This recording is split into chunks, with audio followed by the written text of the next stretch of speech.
All right, guys. Hey, welcome to the Drag Drive Repeat show right here, episode 89 tonight. We are we're going to be hammering through this for a minute. You will notice my right-hand man is not here yet. He is on his way to the desk. He'll be here in just a few minutes, but that was the text I was just reading from him saying I need just a few more minutes. So hey, that's the way it's going to go, y'all. Huge show tonight. We are going to have a lot of fun. So welcome to episode 89 of the Drag Drive Repeat show presented by Summit Racing. Y'all, we've got Graham Hayes on tonight, huge Nitrous guy that's making a change in the car. It's going to be kind of cool. And we've got Remy from XS Power on, the battery company. That's going to be kind of a fun one simply because I know nothing about batteries, to be honest with you. So I have a lot of questions for that. Why people go 12 volt, why people go 16 volt, all that kind of stuff, and a ton of other news and entertainment from the Drag and Drive community. That's what you're getting right here. Well, y'all, I'm going to hit the intro video. We'll be here in a minute.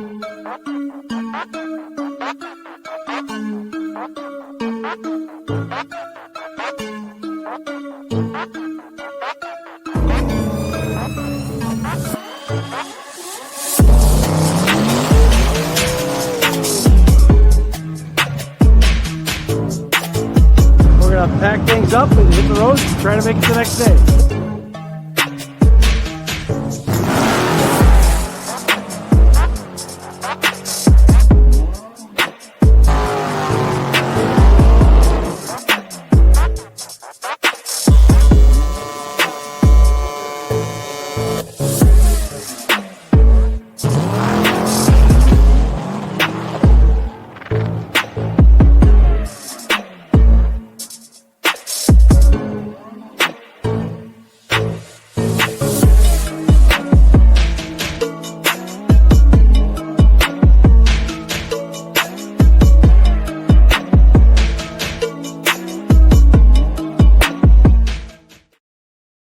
All right, y'all. Well, you know the deal. My name is Mike Narks. I am the host of this Drag Drive Repeat show.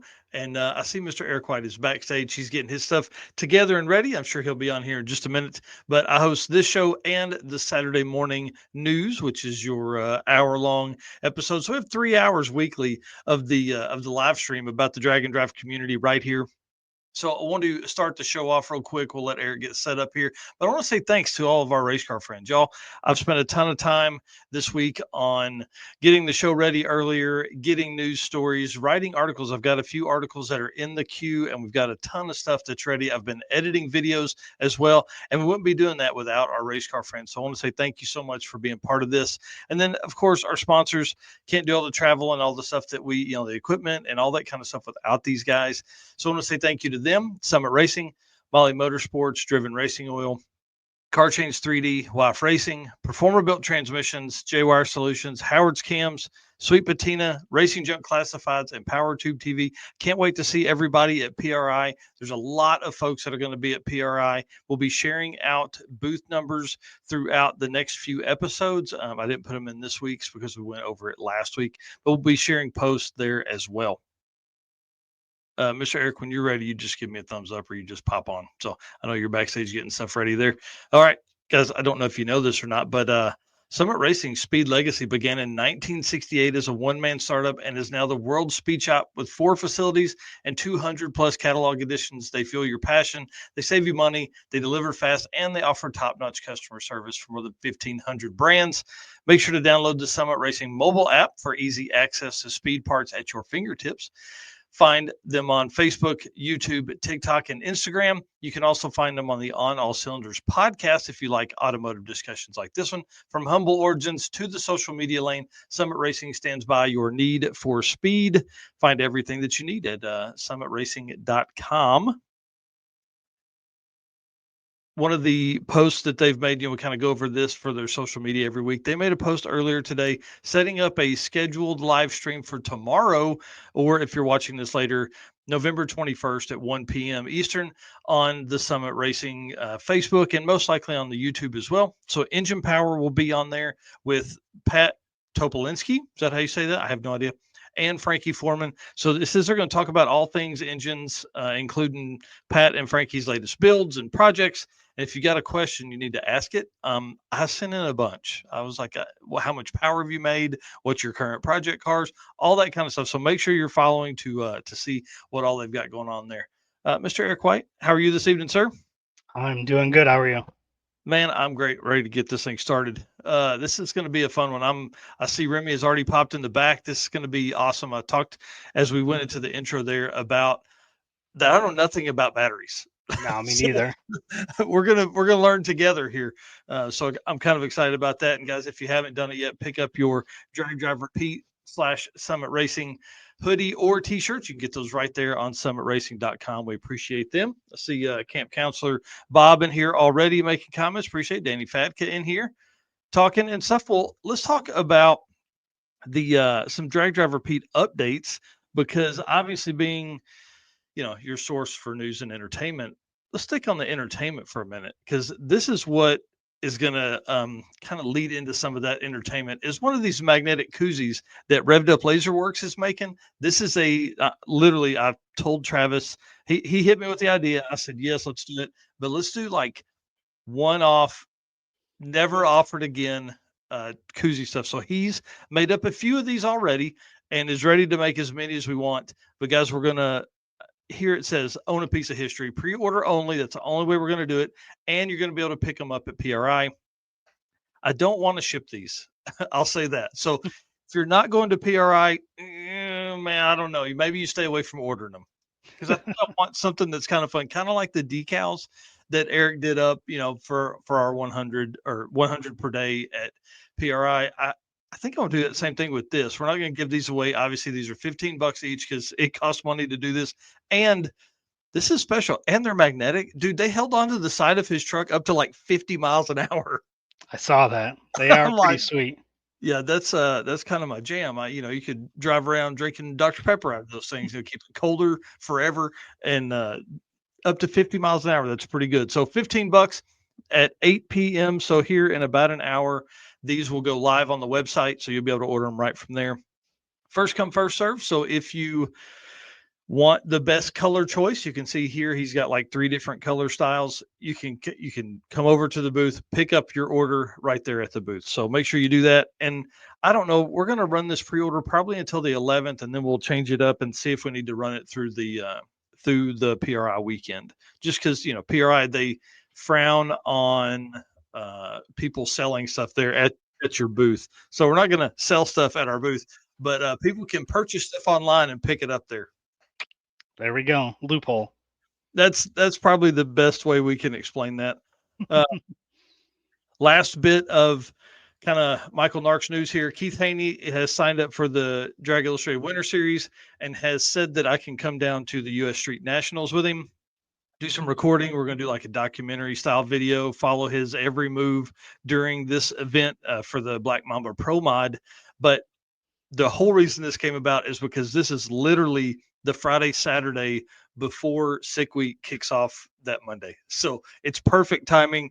My plan is to hopefully ride in the truck down there. I don't know what they've got planned for the semi or whatever. So hopefully that will work out, and I can do that and get all that extra coverage and content and things from Pro Mod Life, that'll do with the Midwest Drag Race Series, and then we can do this right here with go right into Sick Week. So it's going to be a busy 10 days, but it'll be worth it. Yeah, should be pretty fun. Yeah, that's for sure. All right, sir, you want to lead us into the Driven Racing Oil event updates? Absolutely. Driven Racing Oil is the engine performance. Timeout. Driven Racing. Wait, back up. You didn't get to introduce yourself tonight. I feel bad I skipped right over that. So let's start there and then jump into the Driven. All right. I am Eric White, co-host of the news and the show, right-hand man, which means I do anything that needs to be done here with Drag Drive Repeat, as well as the circuit. So artwork that you see, stickers, photos. Just uploaded the final photos of day 4 from Hot Rod Drag Week. So day 4 is done, starting on day 5. So we'll be hopefully kicking off day 5 maybe tomorrow. I think I might have some ready. So That's awesome. yeah, just keeping everything busy. Plenty of stuff with PRI coming up to prepare for. So Yeah, that's for sure. All right, man, let's do it right here. Driven driven, racing oil. yeah, driven racing oil is the performance engine oil that can do it all. GP1 is the ultimate oil for any race or performance application, whether launching hard at the drag strip, enduring the extreme heat of off road and circle track, or pushing limits in top field drag boats and demo derbies. Winning racers choose GP1. Compatible with engines from classic hot rods to cutting edge race machines, GP1's unique surface cling and high zinc formulation ensures superior wear protection, particularly for flat tappet camshafts, while solving issues like cylinder washout with methanol and ethanol fuels. Created from the legendary Bradford, Pennsylvania base oil, then enhanced with state of the art additive packages, GP1 offers the best in protection and performance. You guys know you can follow Driven Racing Oil on Facebook and Instagram at Driven Racing Oil, or head over to drivenracingoil.com to pick up your oil or your merchandise, whatever you need, drivenracingoil.com. All right, so jumping into some event stuff, we are coming up on our last event of the year. This is going to be the Texas Cruise and Chill, which is coming up December 13th through 15th at XRP. Yeah, Extreme Raceway Park, man. This is going to be a crazy one. This is like a weekend event that's 600 miles. There's Yeah, some national events that aren't 600 miles. that's true. Sean's been doing a good job. He's been posting quite a bit over there. So I'm excited to see how many folks end up in this one. You know, we really have only had, I guess, Rocky Mountain's been the only event in Texas this year. You know, Rocky Mountain and Race Week have been the only ones down there this year. So no regional events down there to give regional event promoters, an idea of where to go. Just saying. Just saying. Well, guys, you know, PRI days away. Literally, is it 3 weeks? Do we have 3 weeks? Please, can we have 3 weeks left before we get into PRI? Booth number 4904. You got to come find us. We have the decals that Eric has made up. 100 each day. We've ordered a few extra just in case. Our new location is going to be amazing, to be honest with you. We're going to be through these very, very quickly. And you have to come to the booth. You have to ask for this thing. This isn't something that's going to be on the table. And so the folks that got some last year, we would love to see, multiple years going along there for them. And then, of course, the only reason we got a booth is to do the Drag and Drive Awards presented by Summit Racing. Y'all, this is a big deal. Thursday, 11 a.m., room 241. You've got to be there. If you're not there, there's going to be something wrong with you. This is a big deal. This is a lot of awards in there. I think we're like 20 something awards in there, and a lot of stuff that is not just performance based, like Road King, who drove the most toughest roadside repair. We're going to talk about it in a little bit. A lot of awards like that to, recognize the drag and drive racers that are out there. Absolutely. All right. So this is exciting. Oh man, love So this. so after the awards, the Drag and Drive award ceremony, we are going live with excess batteries to unveil Bryant Goldstone's new car, which will be in their booth. So that's going to be at booth 3621 on Thursday the 12th at 12:30 p.m. So I highly suggest if you come to the award show, just follow us on over because that's where we're going right Yeah, after. this is a big deal. I mean, this is going to be under a cover. We're going to talk to Remy about this in a minute, but this is a brand new build. It's been rumored. He's told a few people about it, but sworn everyone to secrecy. This is going to be our first time for anyone to see it. I don't think he's posted a picture of it out there anywhere. I don't even know what powers this thing, but I can get an idea. I mean, it's probably twin turbo big block Chevrolet, based on what he's done so well with the Javelin. This is going to be wild. Yeah, I'm excited to see it. Yeah, this car is going to be. I mean, again, if you're building something new, especially Bryant Goldstone, he already has a car that runs in the 640s. Like, is this car going for the fives? He's not going to build a car that goes as fast. Surely No, not. no, Yeah. you're not going to build a brand new car to go 620s. You know what I mean? Right. Yeah. Like, Yeah. I feel like if you're in a 640s car and you're building a new car, you have to be going for that five. Like, that's just my opinion. I could be wrong, but Yeah, I would think so, simply because that's what it's going to take to be on the top for next year. Because there's so many guys that are going to be gunning for that low 6 second number, and some high fives. Yeah. Crazy street cars, man. Street cars. Yep.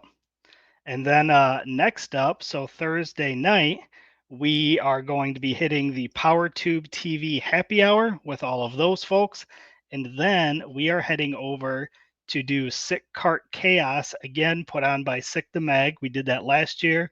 And we're going to be racing with the Summit Racing team. How cool is that? Man, I'm so ready for this. I think Alec is one of the racers, and he does a lot of autocross. So this is secret, but I'm going to go over to K1 Speed here in Northwest Arkansas, and I'm going to practice this next 2 weeks. I'm going to Yeah. some time behind the wheel. I'm not going to go in rusty like I did last time, and Yeah. had go kart experience. Can't go from the circuit in April to this one when it Yeah. counts. Yeah. Work on those forearms. Remember how sore those were Oh, after those? and What we do shoulders. 6 laps or something, if that. Golly. Yeah, shoulders, man, forearms and shoulders. That's what I need to work on. That's for sure. Well, other stuff we're talking, obviously PowerTube TV on Thursday, the Sit Cart Chaos. Then Friday night after the show is the PRI after party. And I want to give a shout out to John Paul Franks. He called me today. He's like, man, you've got to be at this. We missed this event last year.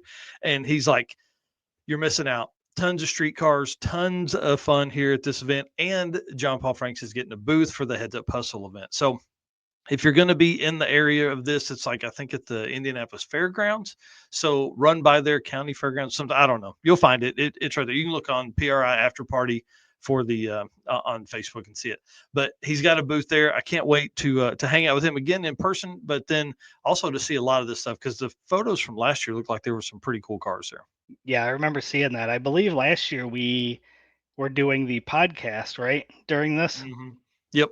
We were with Harris, which we've got to find time to do that as well. So maybe we might have to do the monoxide podcast after the PRI after party. I don't know. That guy's been pretty busy.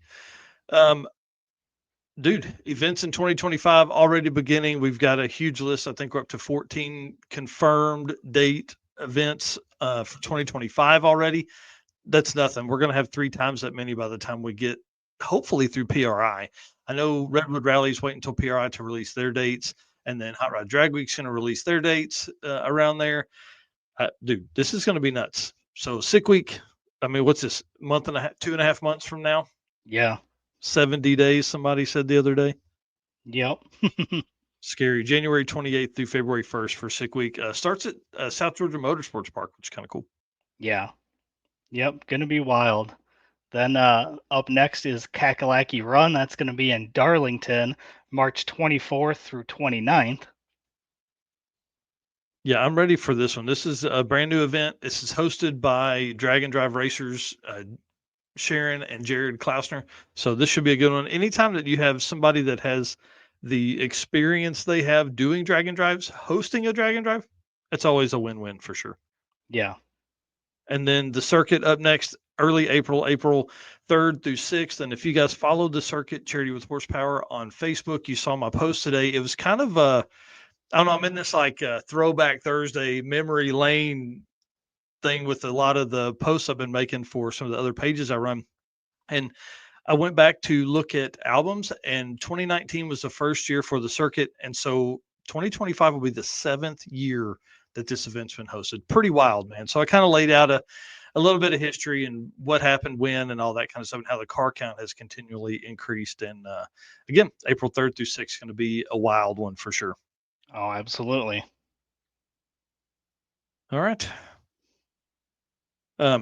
Molly Motorsports segment here. This is when we're going to bring on Remy for excess power. So I'm going to read through this, and then we're going to talk about the toughest roadside, and then bring on the man with the plan, the dude that knows all the stuff about batteries that can maybe help us understand a little bit. So attention, high performance enthusiasts and racers, meet the Molly Motorsport Power Pack Kit, your ultimate solution for Power Pack performance. The Power Pack pistons are made from either 4032 aluminum alloy to allow for tighter cylinder to wall clearances and improved temperature stability, or 2618 alloy to allow for increased detonation resistance. What sets Molly apart? Forged pistons, Grafal coating, and phosphate treatment for peak performance and durability. Elevate your ride with Molly Motorsport, where performance meets precision. And you guys, you can visit mollymotorsport.com for more details. And for all the podcast listeners out there, Molly is spelled Mahle. Oh, yeah.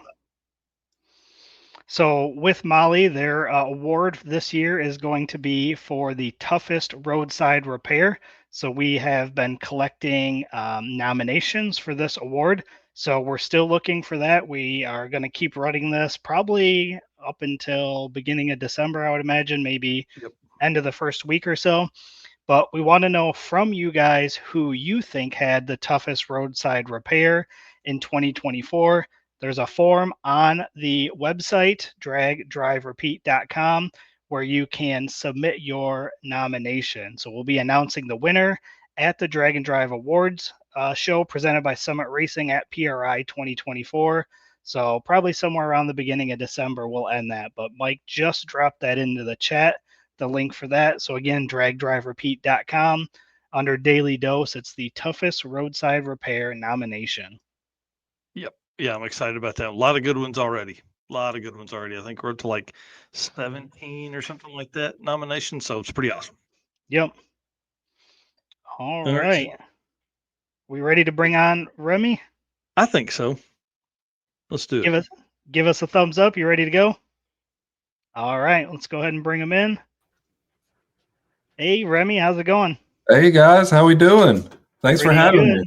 Absolutely. I'm excited about this one. This is going to be cool, man. Oh, boy.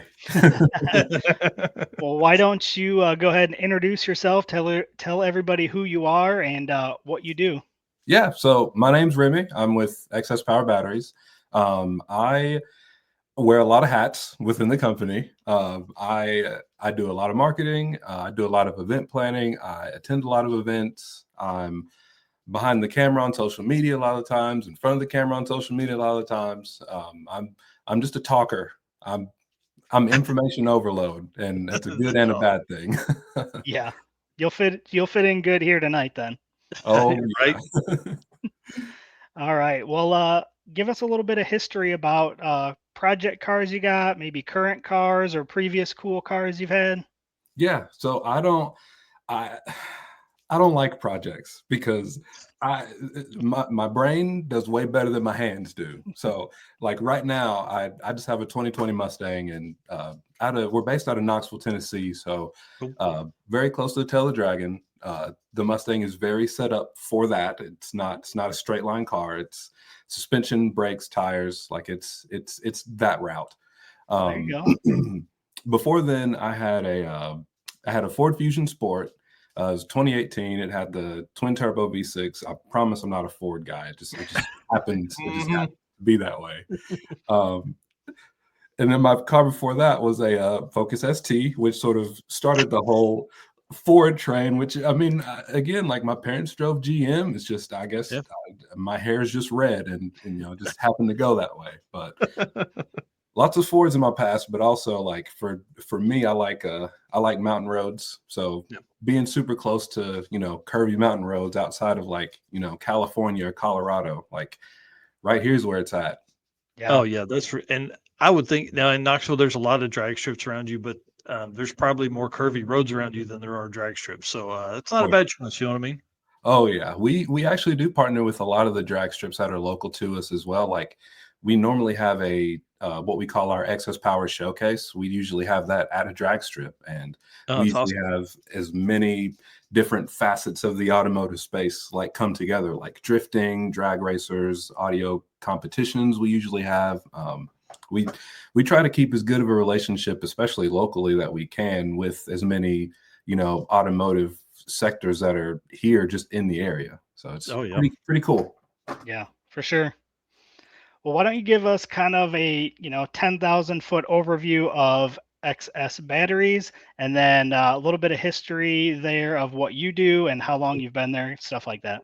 Yeah. So Excess Power dates back to 2006, and the owner of Excess Power was big, well known in the audio competition space, like car audio competition. And back before he started the company, he was sponsored by Optima, and he tons and tons of batteries, tons of amplifiers, subwoofers, and you know, Optima wasn't really cutting it in, you know, this big Astro van that he had, at least when he sort of got out of competition and into like building batteries.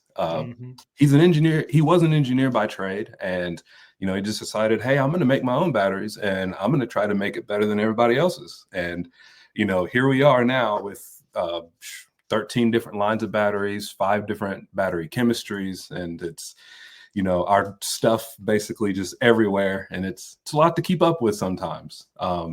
For me, I started about 4 years ago, basically just in sort of my same role that I'm in right now, really just trying to, you know, grow our companies. I go to a ton of events, may it be, you know, track events, drifting, drag racing, like drag and drive. We did our first, well, technically our second drag and drive event earlier this year. We did Sick Week. But Nice. before then, we had done Hot Rod Drag Week, but it was like 5 or 6 years ago, and nobody back then liked it. But I like it. I mean, it's cool seeing street cars with trailers just going down the road, and then trailer burnouts. You know, That's it's the the best. whole thing. I love it. Yeah. Well, we definitely got to get you to some more drag and drive events then, for sure. That's the plan. I saw a thing that said Sick Week of 2025, and that's on my radar for early next year for sure. That's awesome. Yeah, I'll tell you, you know, I didn't even think about car audio because I mean, listen, I've only ever had 2 subs in something, and they were kicker 10s. Like, that tells you how long ago, you know, square kicker 10s. And so I never think about that, but like that would probably put more strain on a battery than I would think something like what we do, just simply because it's like a hard draw the whole time. It is. And I mean, especially when our customer service team is very well equipped now, but I mean, car audio is one of the most strenuous, you know, activities that you can do on an electrical system, just because a lot of people will do, you know, too big of an amplifier with not enough battery, and then, you know, it taxes their alternator, Your and headlights dim.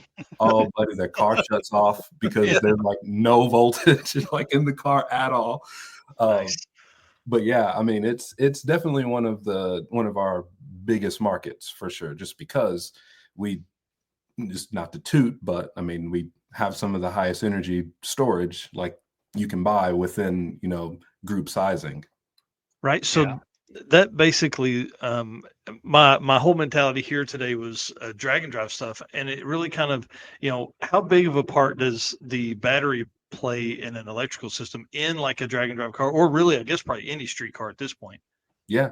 So for us, it's just making sure that you have the right application for your car. Just because we have so many different ones, I mean, it's for us, it's just making sure that you have the right battery for the application, making sure it's properly sized, making sure, you know, with electronics now, ECUs being sensitive or sometimes temperamental, just making sure your electrical system's operating as it should. And you know, for us, it's fun developing products that, you know, are maybe a little bit more niche, like 14-volt stuff, which we can get into later.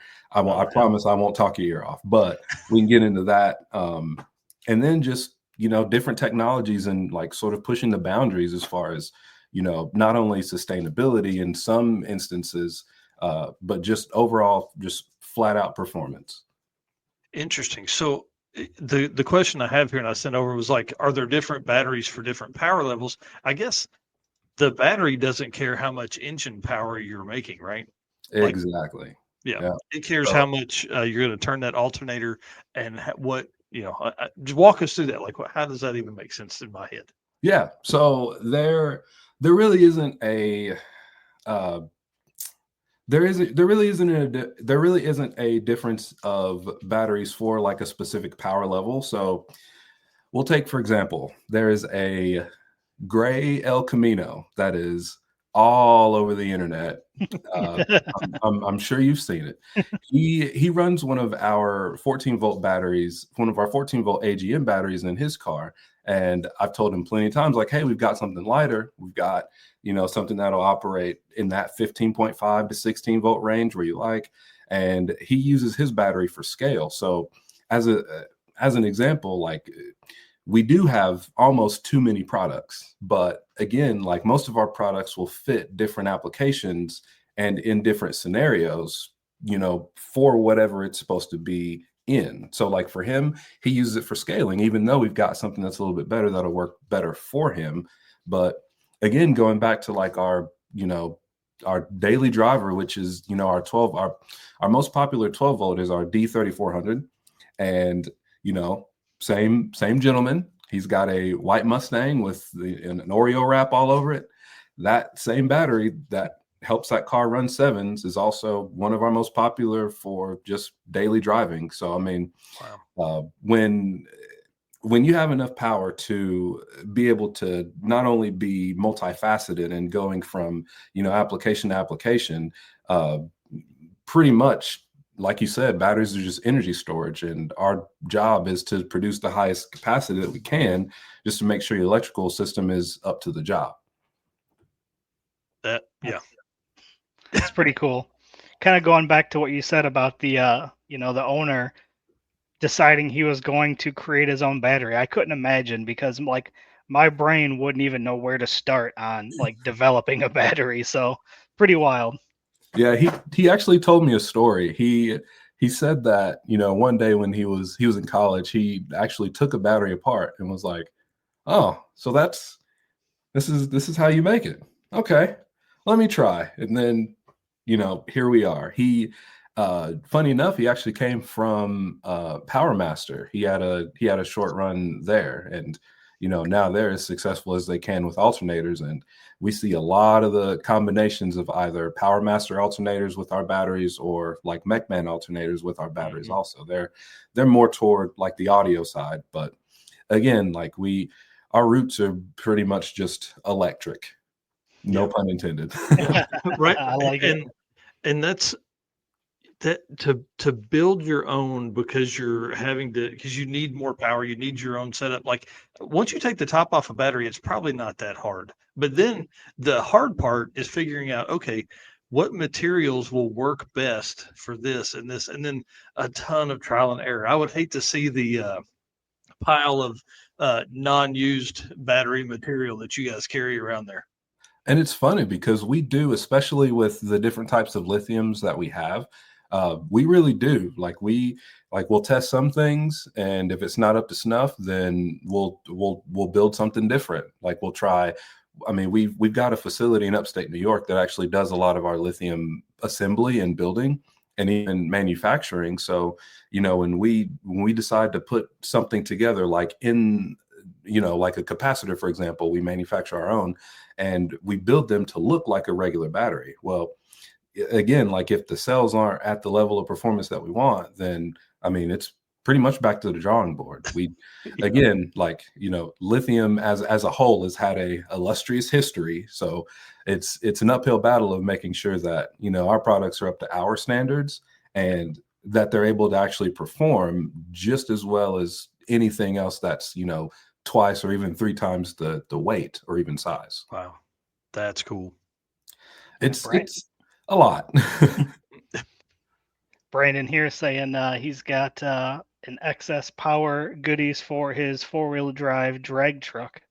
Yeah, his truck is awesome. I see he so again, behind the camera, social media, I see him tagging us all the time, and I love his truck. It's awesome. Yeah, that truck's crazy, and great to be that it was on. He finally got one Southeast Street Meet. That was great.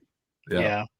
And Chuck here saying he's gone 20 miles with no alternator on his drag and drive car this past season.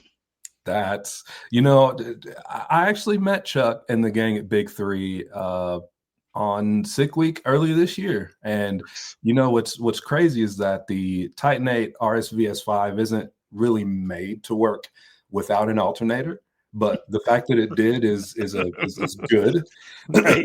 Our Titan 8 line is it's growing as of now, but our Titan 8 series, like the RSVS5 and our Power S5, those are geared more to be like starting batteries and not have like a ton of capacity. So I mean, just that right there is good to hear. And especially with Titan 8, you can drain it all the way down to 0, charge it back up, and it's fine. It's one of the things that we sort of pride ourselves in, just because for especially for me, marketing, it's like, hey, we have this new lithium, it's the safest on the market, and there's people like, oh, I don't believe it. It's like, okay, well, here's the proof right here. Yep. That's cool. Yep. All right, well, let's kind of jump into some more battery specific stuff. So we've you said a little bit about 14 volts, but there's 12 and 16. What makes people switch away from a 12 volt to either a 14 or a 16? That is such a great question. I will probably write a blog about it. But so 12 volt is obviously the easiest, right? With 12 volt batteries, I mean, you have just your standard 12 volt alternator. You hook it up to your battery, boom, you're good to go. With 14 volt operates in a little bit higher of a voltage range, and pretty much let's take your fueling system for example. If you're going down the track and your alternator is charging at like 13.5, 14 volts, like that's good. But let's say you give it just that little extra oomph, and you gain 0.2 of a mile and like 10 miles an hour, like down the back half, just because you have higher voltage going to your injectors, like all of your fueling, and you just have more of it.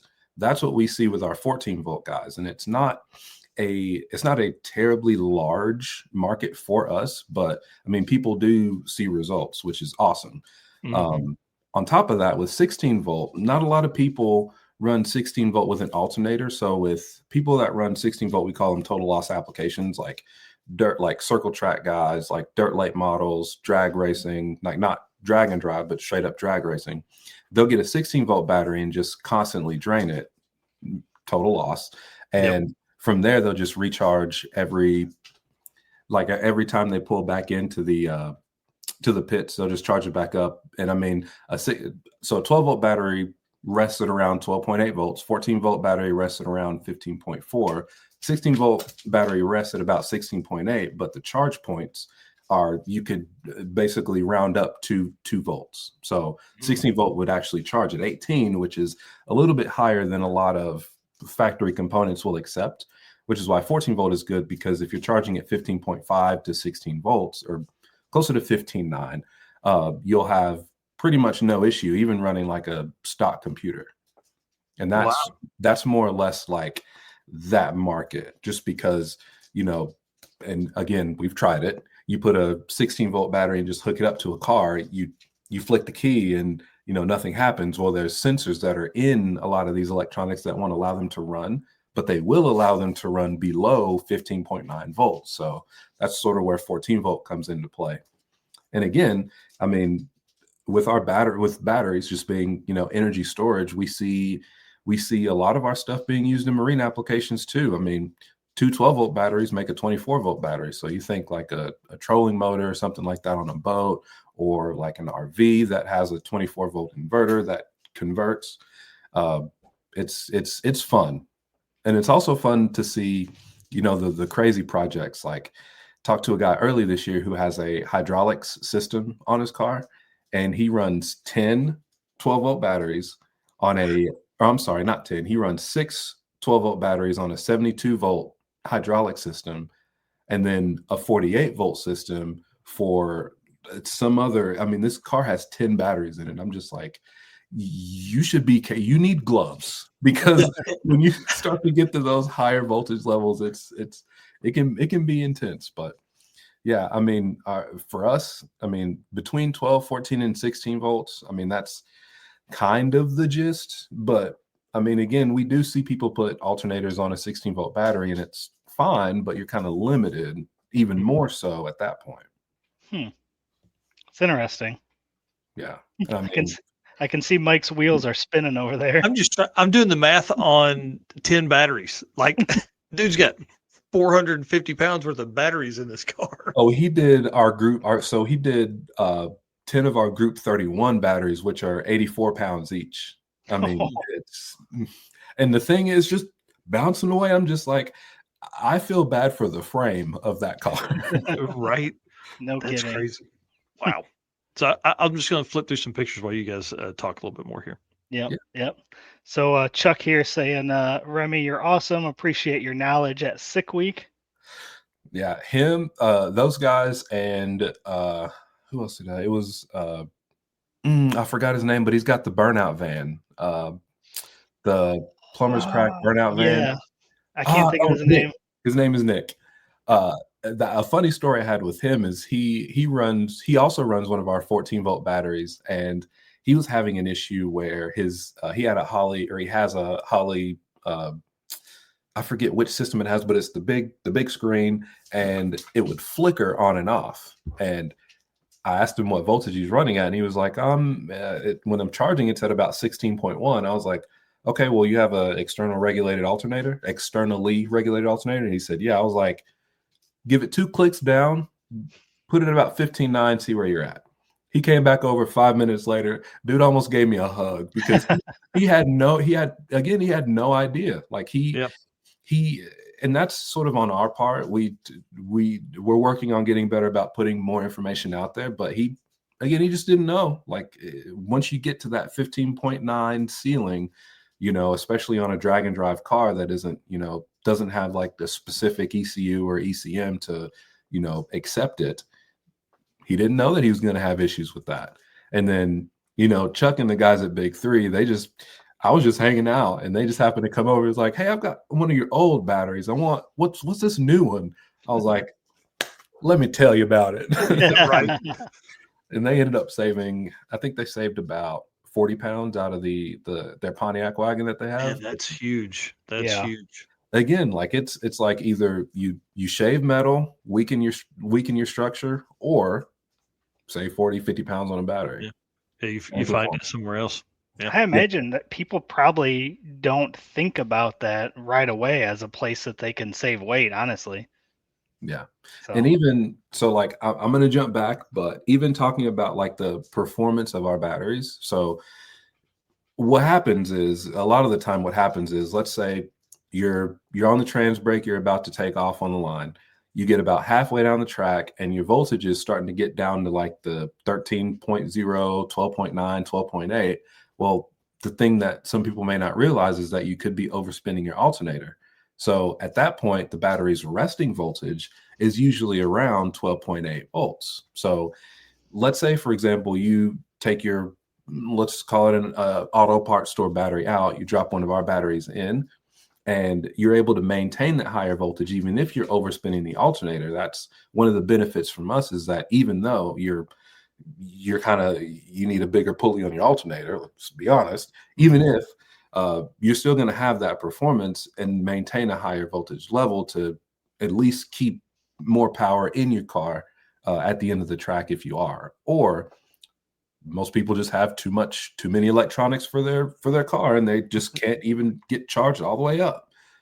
It's a slippery slope. And again, it comes back to just being able to like talk to our customers, because again, with too many products and every application being different and every little thing being, in minute differences, it's just easier for us to, either email or talk it out over the phone.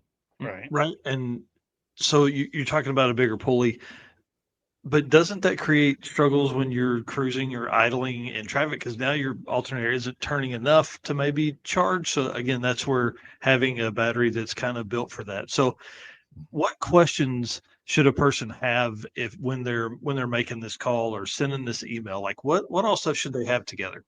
So they don't have to have anything together. We pretty much have it down almost to a science. Like we usually start with the first 3 questions of where's the battery located? Are you trying to save weight? And what's the application? Because I mean, for us, like I'm not going to offer or mention a battery that's geared more toward autocross with no electronics for someone with a huge 10,000 watt like car audio system, because that's 2 different applications, right? So for us, we can normally, I would say within like 2 or 3 minutes, we can usually figure out what the correct application or battery is for that customer. The issue is when customers just order whatever and they're like, oh yeah, it'll work, and then it doesn't, and it's like, well, I wish you just called us. We could have told you. And that is the struggle, and a lot of times that's why guys like you are so good for the community, because they can call and figure out, and hopefully they watch this and they go, oh, you know what? I ordered this battery because Chuck Stefanski has it on his wagon. If it worked for him, it'll work for me. Well, guess what? It may not. Yeah.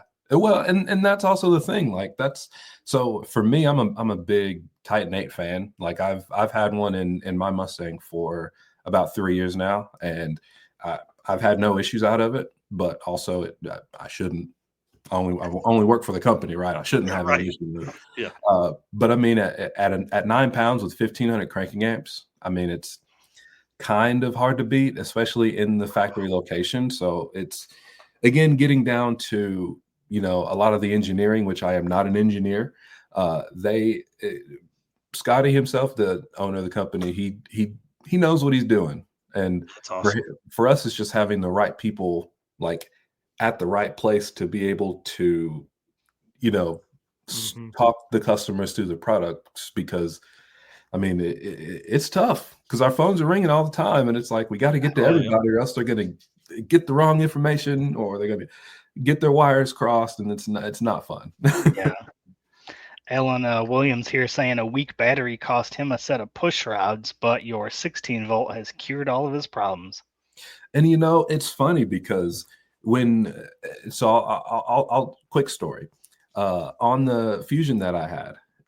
This was I was in the process of swapping the battery out because I was doing a little audio system in it. So I was like, I'll just go ahead and I mean, I'm here, so I might as well. A week prior, I had a low engine oil pressure light come on, and I was like, huh, I didn't think I beat on it that bad. So, I schedule it at the Ford dealer, and they're like, yeah, you need to replace your battery. And I'm like, what? I need to replace my literally, like having a weak battery caused a sensor for the oil pressure to read low. So I mean, like little things like that you may not even know could potentially be battery related, which is another uphill battle because of all of the sensors and battery management systems that a lot of like modern cars have.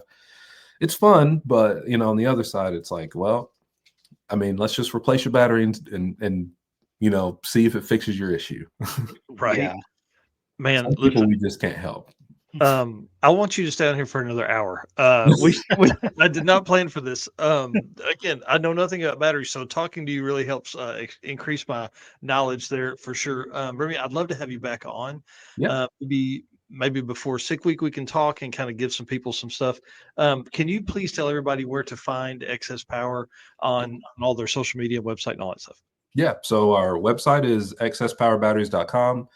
Our Instagram is the letter 4 Excess Power, or if you just search Excess Power Batteries, will be the first one to pop up.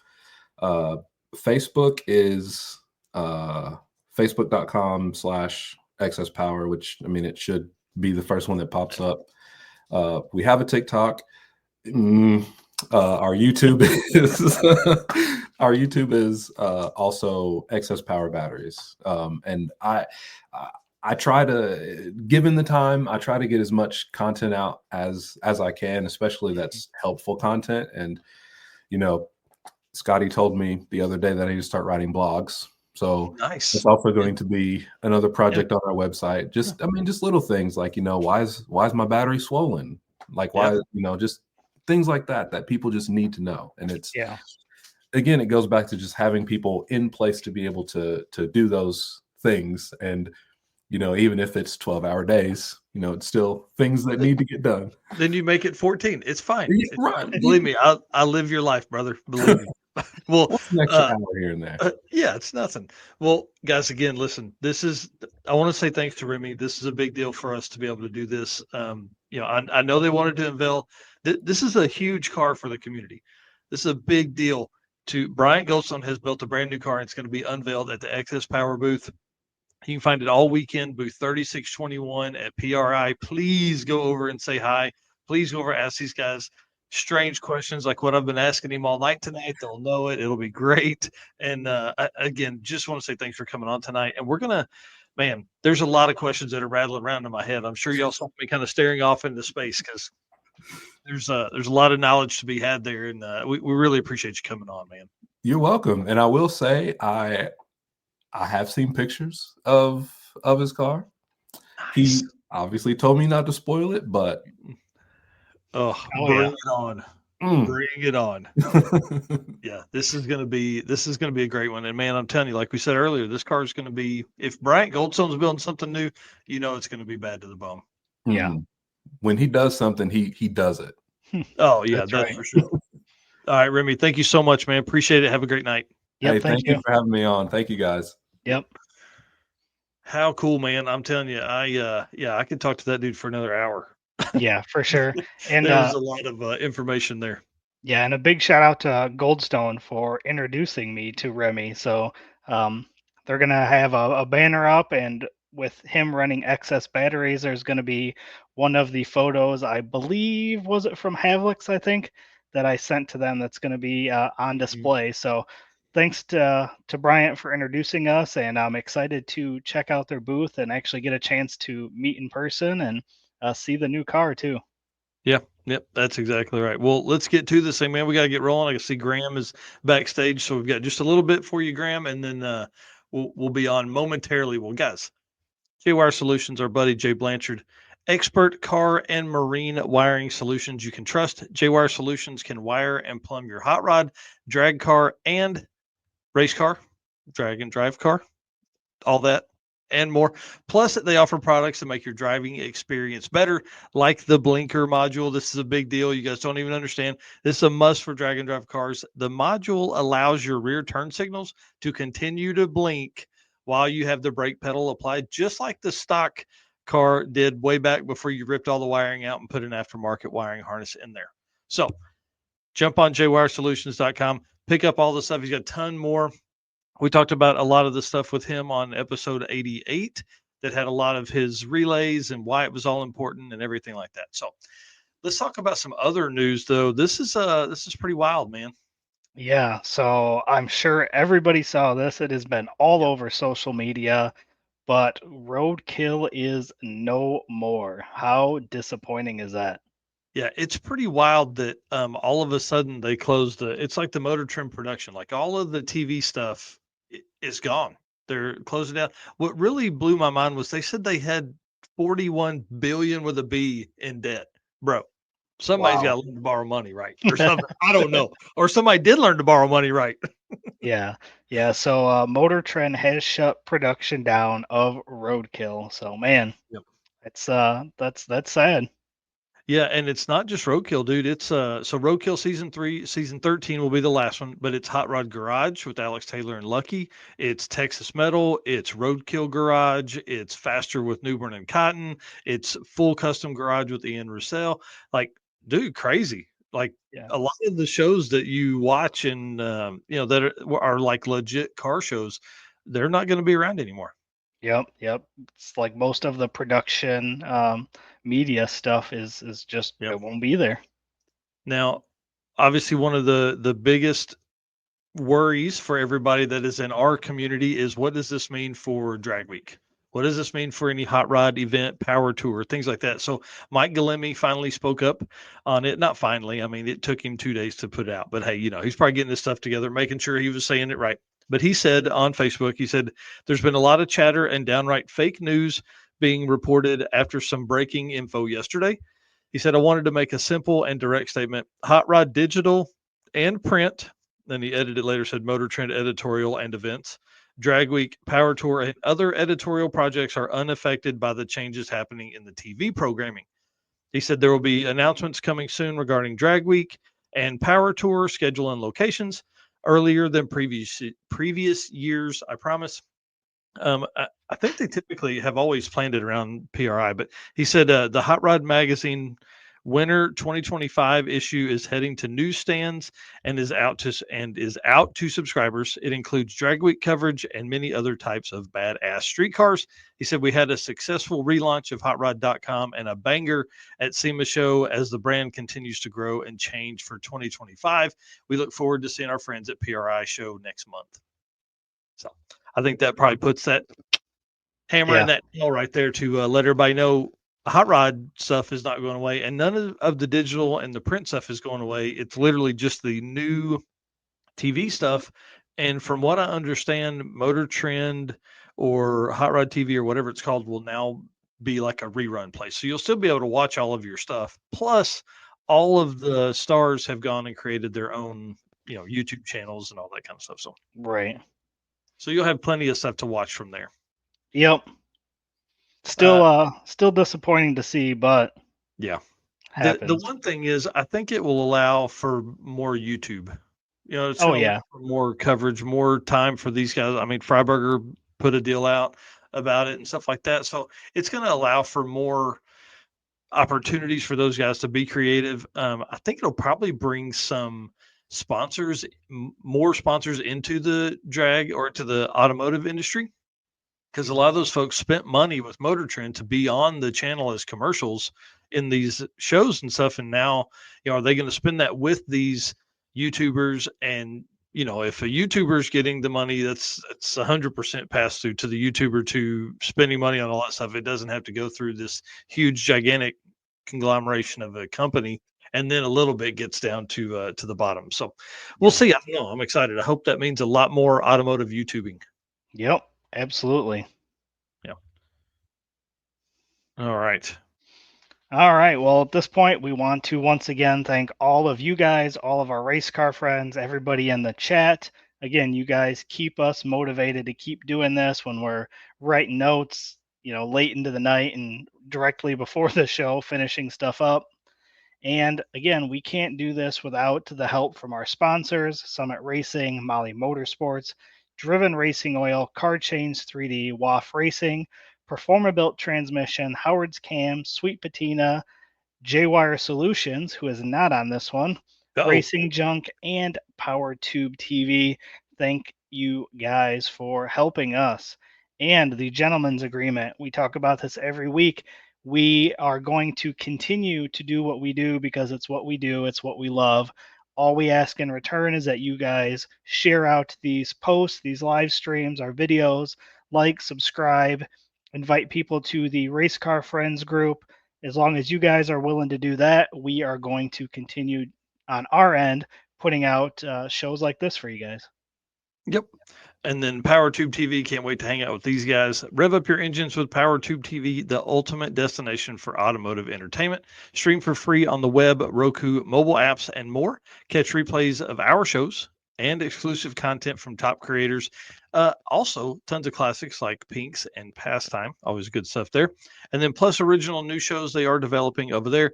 PowerTube TV isn't just a platform, it's a community. Join the content creator development program and be part of something special like we are right here. We do that. You can find more at watchpttv.com. All right. And WAF Racing. WAF Racing is a collective of engineers, racers, and hot rod enthusiasts who have come together in one place to create custom parts, tools, and electrical gadgets. With passion for racing, hot rodding cars and bikes, both classics and new, you just never know what they might be working on. Check them out at waf-racing.com and on their social media. And also, come by our booth at PRI because they are going to have some of the products set up at our booth for you guys to check out. So if you haven't had a chance to see some of their products, either at an event or on their website, come on by. We'll have them at our booth. You can pick them up, take a look at them, get a feel for them, see what might be interested, and again, maybe there's something that you can work with them on that they don't have already that maybe they can make for you. So, Yeah, I'm excited about this and being able to spend the weekend with Chris Wozniak. It's going to be cool. I love that dude. You guys know, he's one of my favorite people out there. Well, let's talk about part of the WAF racing thing is sometimes I like to do random stuff. So we did random racer again tonight, and of course put in number 1 through 1,819 quarter mile racers and came up with number 505, and that's Frank Veneziano Veneziano. that's what I would have went with. Sure. In his 2021 Ford Mustang GT500. He was in DYO at Six Summer 2024. He ended the week with a 10.603 average. Thought that was pretty quick for that car. And then, but his spread 0.398. That's not going to win that class at all, but it is competitive in the class for sure. And it's less than, you know, 0.4 of a second spread between 5 days at 4 different tracks. So come get some. There's not a lot of people in the world that can do that. So I'm sure that puts him in the top half. And he has done one event in 2024. And then, so I grabbed a couple pictures of this. Thankfully, this guy did have a few photos on his Facebook page. There, it made it easier to grab those. And I'm sure we probably have a photo within the Drag Drive Repeat album of this car somewhere, either a photo of the car or in the background or whatever. Yeah, I feel like I've definitely seen it before. Yeah, great looking car for sure. And then next up is the 8th Mile Racer here. So again, same thing, 828 8th Mile Racers for national level events. So put it in the old randomizer. Number 117 is Ryan Rezinkin. I don't know, man. You guys kill me with these names here. And the 72 El Camino. This photo is from 2017 because he hasn't updated his photos on Facebook, and Redwood Rally hadn't got their photos out yet. So this is the only photo we have of this car. So I hope it's still red. Hope it still looks similar. He ran in the tailgate class at Redwood Rally. Ended up with a 5.958 average. So one of the quickest cars of the event for sure. And I think this was his only event to do in 2024. It's all I had on him from our side as well. So again, random stuff, man. Yep. Well, it looks like there's another random thing here that we're going to try out, and that is throwback to topics from a random episode. So, random episode for this week was episode number 12, which, man, that feels like a long time ago. Dude, we're at 89. So yeah, it Yeah. was forever ago. Yep, May of 2023. So topics from that event were back to the Streets creator Matt Lang came on and talked about the format for the first no prep heads up 8th Mile Drag and Drive event. We talked about how do the eliminations work with a drag and drive. So kind of cool to go back and revisit some of the conversations from old episodes. Yeah, it was kind of cool. So I was going through the notes like, dude, do you remember Delta Speed Week? The one that was going to be Arkansas? You know, that was going to be cool. Central Illinois Streetcar Shootout we went over. But you see the guests we had on the show, right? Yeah. Keith Rich Kirk Ito and Rich Keith Kirk. Ito. Bro, this may have been, this is a top 5 episode right here. Yeah. I may have to send the link out to this one. You know, you think about it, May of 2023, dude, that's a long time ago. Yeah, year and a half ago. Yeah, a lot has changed since then. Yes, it has. that was episode 12, man. We're at episode 89 right now. Pretty crazy. Yeah, wild. Yeah. So again, thanks to Wild Racing. Appreciate you guys, and can't wait to hang out at PRI. Yep. All right, Howard's Camps community, dude. All right, let me hit this this video, and then we'll jump in. Hello, ladies and gentlemen. Harris from the Monoxide Podcast. Real quick, Howard's Cams was founded as a racing cam manufacturer almost 80 years ago when Howard Johansson created Howard's Power and Racing Equipment in 1945. Howard's Cams has always used on-track experience to design the most powerful designs, and today they have an even greater group of experienced racers in circle track, drag racing, road race, mud bog, and marine. They use all this input plus the most advanced computer software to design the most competitive race-winning products. From pioneers in drag racing and oval track to cutting-edge marine development, Howard's Cams is at the forefront of the industry. So make sure to reach out to our friend, Luke B, for your next valve train upgrade. Oh yeah, Can't hang out with Luke B. Yeah, excited for that. All right, so the Howard's Cam community segment is where we jump in and talk about whether it be car builds in the community, different events, or whatever. So, you know what? I have the Donovan Linwood updates in my folder on my computer, but I didn't put them in here. Yeah, that's not gonna work too well, eh? People aren't gonna care about that. Hey, listen, sometimes I get it all right. Yeah, Donovan Linwood, the update there is he has new wheel tubs, going to have a bigger tire on the back of that car, and it looks awesome. You have to just envision it in your head, the photo that I had in there. So go follow Donovan Linwood on Facebook. He's got the photo up there. Yeah. Do you have anything from these? Nope, all I've got's Graham Hayes stuff, man, because Uh-huh. he's the coolest dude for tonight. All right. Again in the folder. I don't even have my hard drive out here to I can pull them up. Yeah. Well, topic number 2 we can definitely talk about because that is Adam Dory, the airborne announcer, is he's booking for 2025. So if you are a promoter for an event and you need an announcer, be sure to hit up Adam Dory before his schedule gets filled up.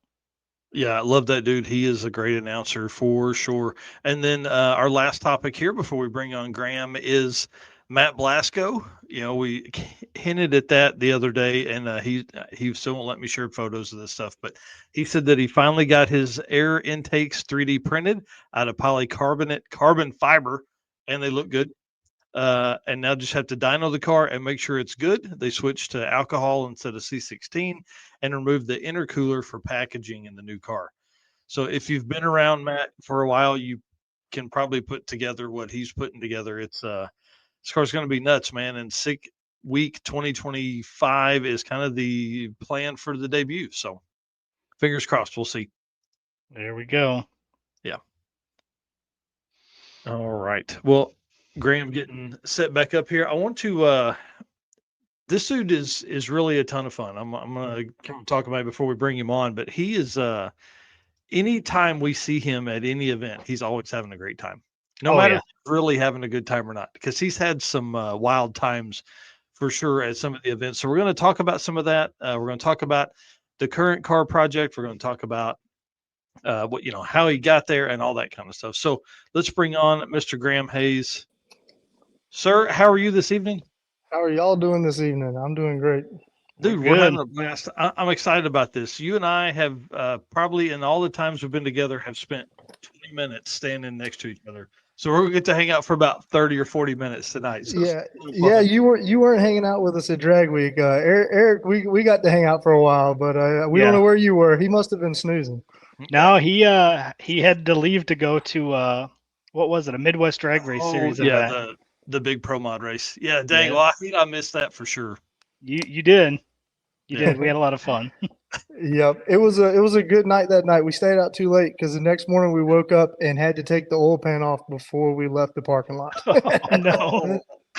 Yep. So the next morning the oil pump stuck and it blew up an oil filter. And then while we were going through the motor after that, after we beat the oil pump, the oil pump bypass back open for the second time of the week, we found I think it was probably like 7 or 8 push rods that were stopped up and some rocker arms that were burned up. And we were like, hey, it's the last day. Who cares, Right. Just got to get to the track, make one pass. That's all. Yep.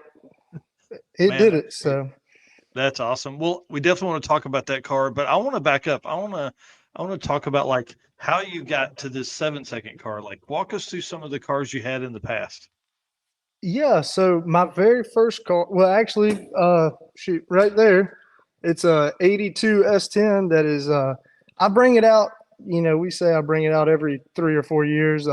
It's been redone many a time, but my dad's really good buddy, he actually gave it to me. He had put a motor in it and a transmission in it, and he had just kind of got tired of it, and he gave it to me for Christmas, 2014. So I was 14 years old, and I played with it for a while, and then I ended up buying an LS and putting an LS in it.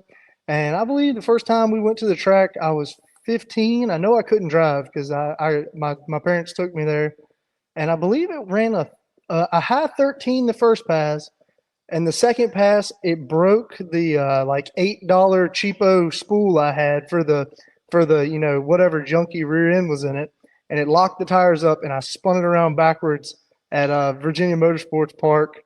And, of course, it was all, it had like a little roll bar in it, but no serious cage or anything.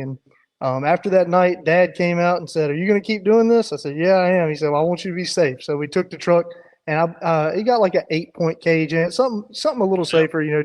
Definitely plenty for what we were doing at the time. And this was the first car I ever messed with nitrous on, so I had like one of those plates on the stock drive-by wire throttle body off on this 5.3 LS, and it did fine, but it just wouldn't make the power. I really wanted to run. At the time I was like, I want to run tens, and the only way to do that with a $300 LS motor was turbos, and so I actually I followed the Hot Rod Garage bone marrow build almost to a T. I mean, every part number they put out, I saved up and got it, and I don't know that it went tens. It probably went like high 11s or something, but Yeah.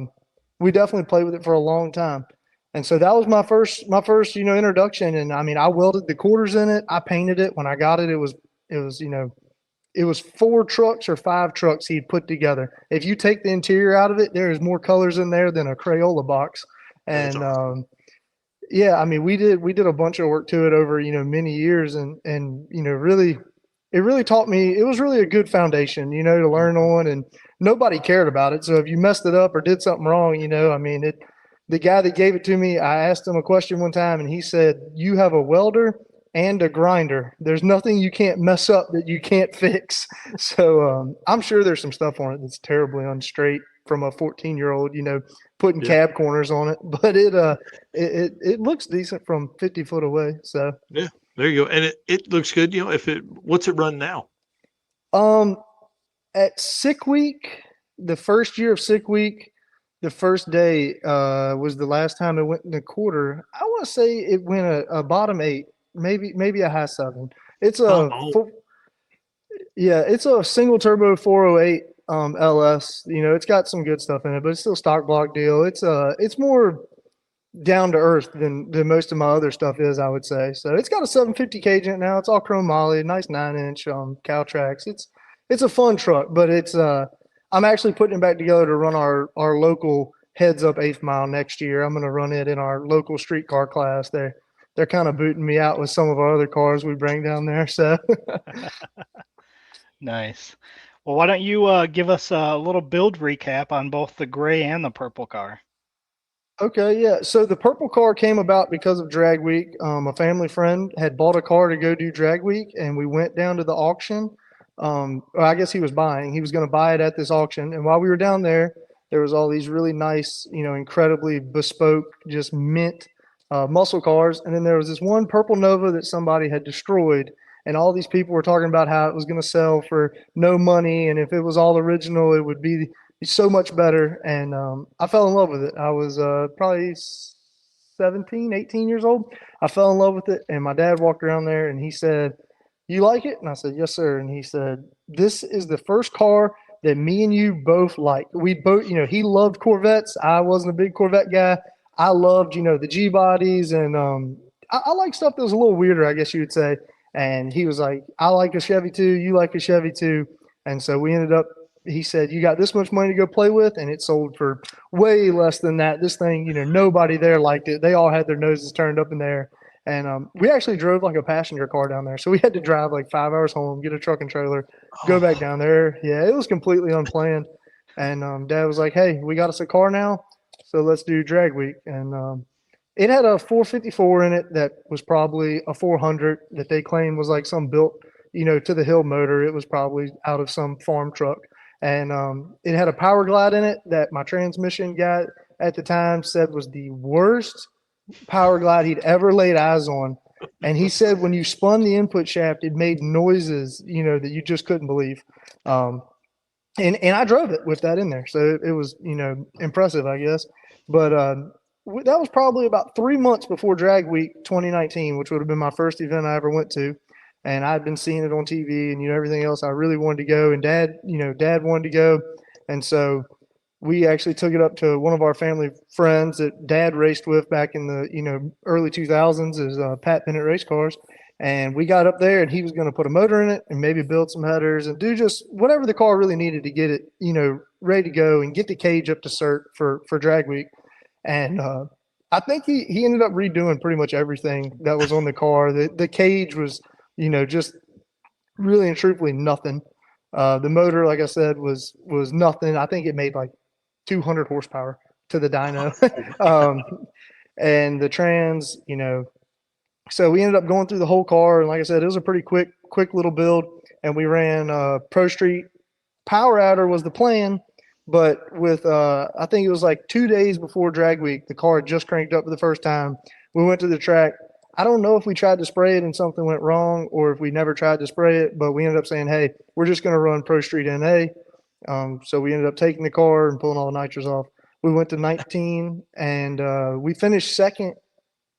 Yeah, we finished second in 2019 in Pro Street NA. And that was like it, man. That was the worst thing that could ever happen. I'm hooked. It's like, darn, we had such a great time. And the craziest thing is we were so unprepared. I don't know what we took or what we didn't take. I know we pulled a trailer, but literally the car was so fresh and nothing broke, nothing happened. Like it was the just drive from track to track. Yeah, we made like 1 or 2 passes every day, and it was just a really crazy experience. Like it just went so smooth that it kind of ruined us because we're like, man, people say these things are hard. Like this thing's easy, and we ran bottom 9s in the quarter on motor. So I mean, it wasn't a not a slow car by any means. Man, that's wild.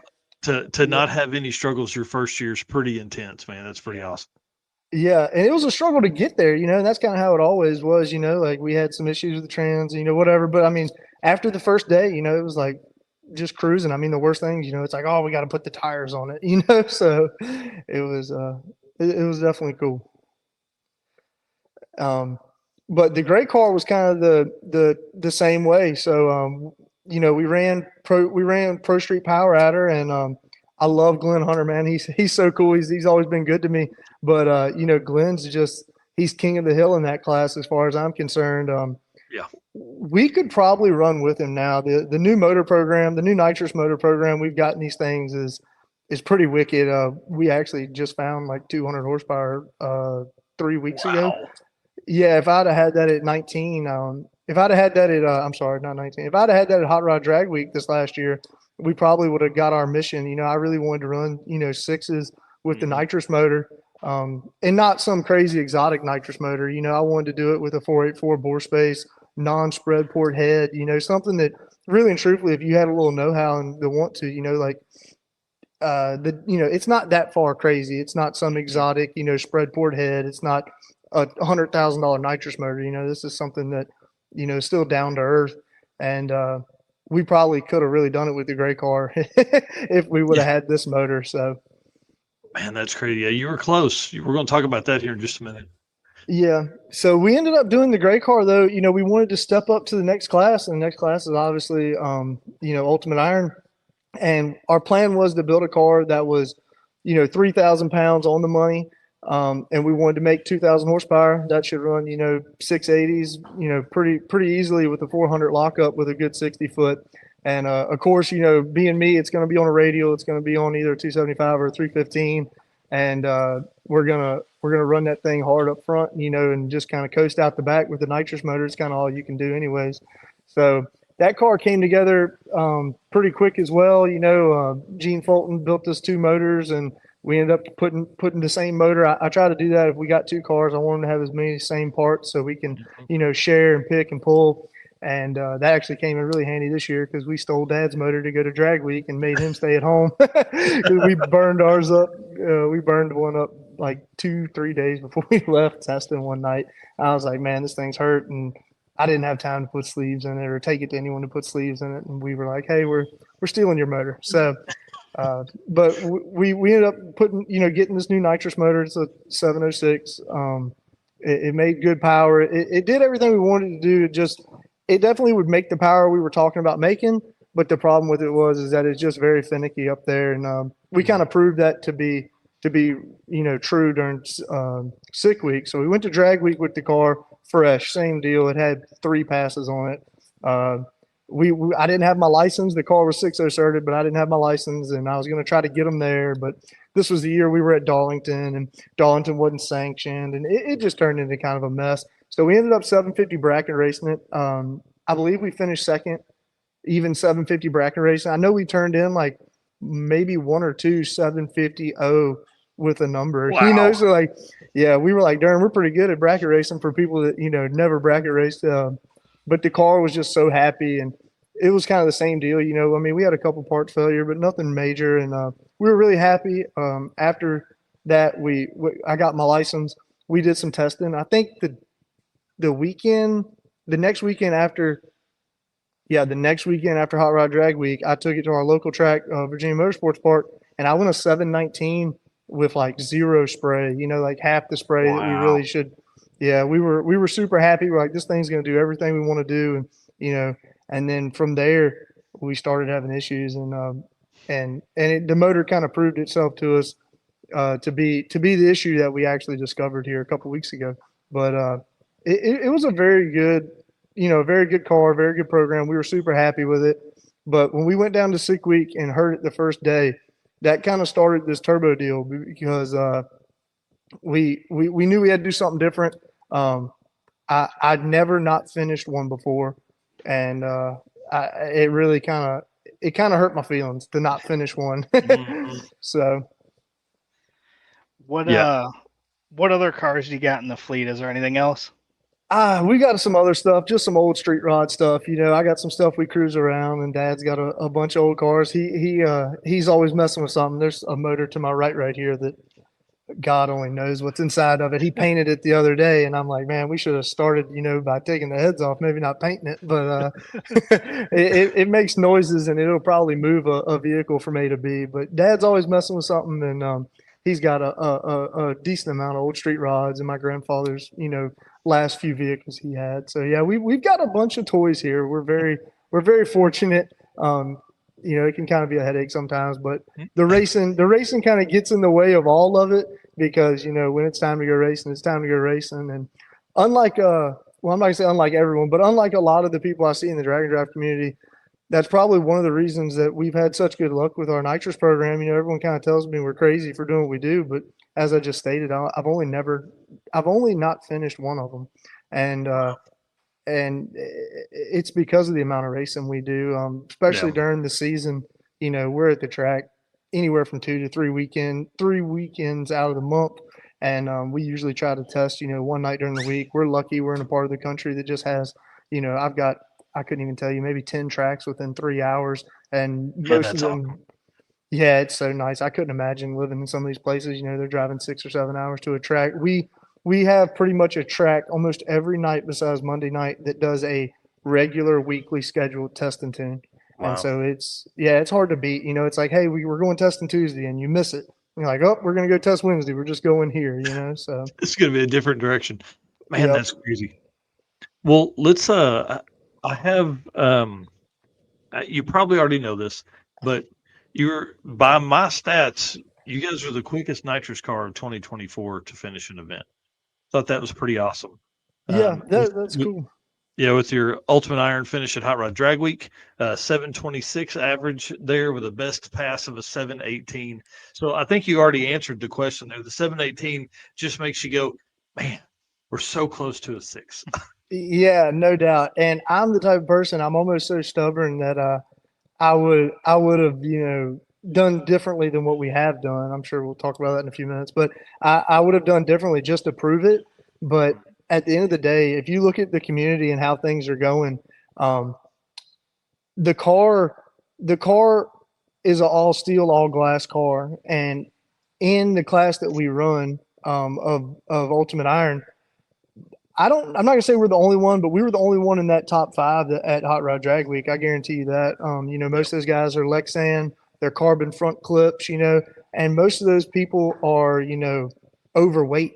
Our car, you know, factory glass, factory, you know, all steel, factory dimension car, you know, and granted, it's cut up, it's a race car. I'll be dead honest with you. But even with all that, just the fact that the nitrous combination is so light, even with the 400, even with the big, you know, the big rear end out back, the 9.5 inch, you know, we had over 200 pounds of ballast in the car, like 270, I believe. And we went across the scales every day at 3,007, 3,008 pounds. Man, that's And wild.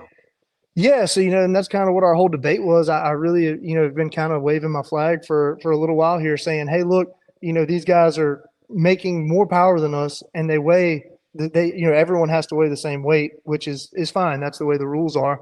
But to me, in my mind, I saw a little issue with it. The fact that, hey, they've got one piece carbon front end. They've, this thing's all cut up and got carbon and no door panels and has Lexan everything. And they're still, 3,200 pounds, where we're sitting here with the all factory, steel car. You can stick a magnet to any part of this thing besides the hood. And even the hood on it is not light. I mean, I could definitely find something lighter, but we thought, hey, if you'll let the nitrous combination come in, you can limit us on something, 484, whatever you want to do, but limit us a little bit on something like that and just give us a weight break. I mean, if you took my car and did everything to it that let's just say Brian's car has done to it, one piece front end, all the glass, everything like that, I think my car could have been as light as, mid 2,500 pounds. And, 500 pounds, you take that 718, that turns into a 680 real easy. Yeah. And so Wow. we didn't make any progress there. No one seemed to agree with us. So at that point, it's like, hey, if you're not going to help us out with the weight, which is fine, it's your rules. We're playing in your playground.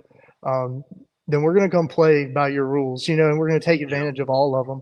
So yeah, what's interesting, the two sides of that, because we really don't have any for drag and drive. There's no like, if you run nitrous, you get less weight. If you run turbos, you get more weight. All that kind of stuff. Like I see when we do the Midwest Drag Race series.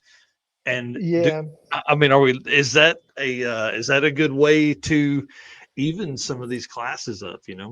Well, and I've talked to a lot of people, and a lot of people say, hey, well, the motor's unlimited. So, hey, you can weigh what you want. The motor's unlimited. Build you a nitrous motor. And I think that's just not a realistic thing in this world because of the fact that, not to point fingers, but there's another nitrous guy out there. Everyone knows who he is, and everyone knows he's won a lot of stuff. And my motor and his motor are probably a solid digit apart. So, it's a big jump. And to say that, hey, you can buy this turbo motor that, any good turbo motor out there, is about half of what my nitrous motor is. And so, it wasn't realistic for me. I'm like, hey, I could buy, 4 or 5 of these turbo motors for what the nitrous motor that I need to run with them cost. And that just doesn't make sense. So I think the problem with it is why the reason the weights are like they are is because, this all came from Freiberger and everyone's just following his steps. And he's a Bonneville guy. And if you go to Bonneville, that's how all their rules are wrote. Nothing against that either, but it makes it where the best motor package for the combination for what you're doing, it'll always shine, which I guess is a good thing. But my argument with it was that, hey, Drag Week 2024, I would say I'd say there's less than 10 cars running nitrous. I would say there was 2 there that were spraying over 3,000 pounds per hour, and only one of us finished. So I don't want to see Drag Week turn into the, hey, this is the big block Coyote Turbo Nationals. But at the same time, if they're going to write the rules like this and people are going to come play, you got to take advantage of all of them if you're going to be serious. I mean, if you're going to show up, just have a good time. I mean, that's what we did in 2019 when we first started. I had no clue about anything, and we probably had more fun back then. But now, we feel like we want to run a higher level, and that's awesome. Yeah, so we put the effort in and to make that happen, and the rules, kind of dictate what direction you have to go.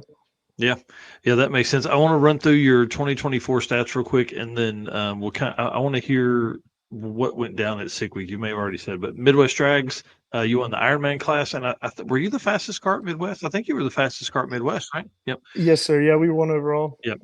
771 average there with the best of a 7,292, and then Sick Week, obviously unlimited iron DNF, but did make a 770 pass on day 1. So kind of give us a rundown of what went on there, and then we'll talk about some other stuff. Yeah, so I'm gonna say this first. We were probably faster at Midwest than we were at Hot Rod this year. The motor we took to Hot Rod had over 50 passes on it, and wow. Yeah, I'll give you that motor was so beat up that the first oil change we did, we found a wrist pin keeper. Oh no. Oh, And we were like, what do we do? And to be honest with you, I had some spare rods with me. I had some spare pistons, and we were like, let's see what time we get in tonight, and we'll work on it.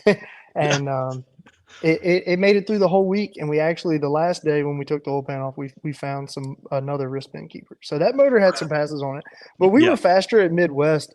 Unfortunately, the tracks were just not there for the radial tire. If you had a slick tire car, you definitely would have had a huge advantage there. So Mm. the radial, though, there were a couple fast cars there. The Brads from Tin Soldier had a fast car, and they were definitely right on our heels. But they were on a radial too, so it's like Yep.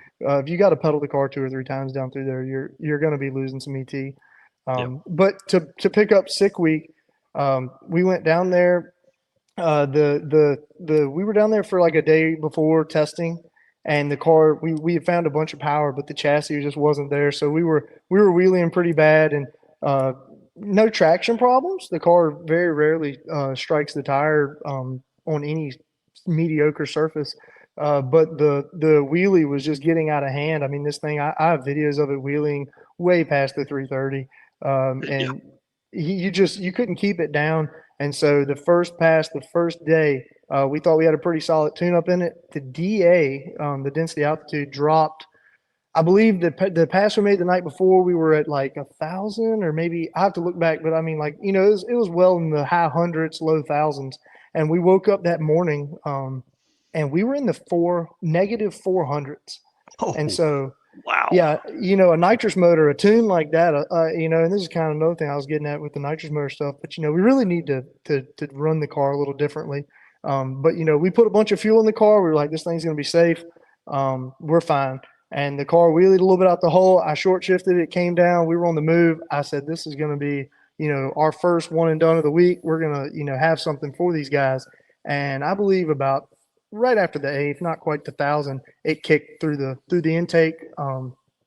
It burned number 2 cylinder, and I had everything to fix it, but it got the sleeve really bad, and it got the Mhm. head a little. Yeah, there you go. So that was it. And so I talked to some people. Jordan Martin and Mazda Head Shop. He was local. He was willing to work with us and whatever. But by the time we got it apart and realized what it was going to be a showing up to the track the next day. At the end of the day after a all nighter, and not to say it's not worth it, but it was Yeah. it was such a remote chance. And if it was day 3 or day 2, even probably we would have said, hey, Yeah. I've never come back to the trailer on a tow truck, so I probably would have put a little more effort into it. But we were like, we're not going to start this week off like this. Let's go work on Yeah. our program and come back, because if it hurt that one, to be honest with you, it's no telling what else in the motor could have been messed up. And it turned out we actually had cracked the sleeves, or the block in between the sleeves, so Mm. it would have been it would have been a downhill ship from there, because we had egged 2 or Yeah. 3 cylinders doing that. Well, and that's one thing that Jeff Lutz told Finnegan in the conversation they had was like, we went through everything. He's like, we could have fixed it. Yeah, we had the parts, but he's like, what was the original cause? What was doing it? And he's like, man, when we decided it just wasn't worth it. So yeah, I hear you completely. Yeah, and the DA is a double-edged sword. It always is at any of your big races. Any of your Winter Series stuff for the Pro Mods, any of your Cup stuff up in Maryland. It's the same reason that all these cars are so fast during the winter, because the air is so great, and Florida is so great for good air. But the problem is when you have a swing like that, there's not many combinations that won't hurt themselves doing it. You know, Yeah. and I believe, to be honest with you, that first round was just cursed anyways. I know Devin dropped a valve, I believe, destroyed that motor. I'm trying to think. It was 1 or 2 other cars I know that were hurt. So the Monte Carlo, I know they got a cylinder. It was like 4 or 5 of us pitted right next to each other, had cylinder heads off and dropping pistons. So Yep. we definitely, that first round was definitely a tough one for a lot of people. Yeah, that's for sure. Well, I'm going to flip through these pictures while Eric asks a few questions. Yeah.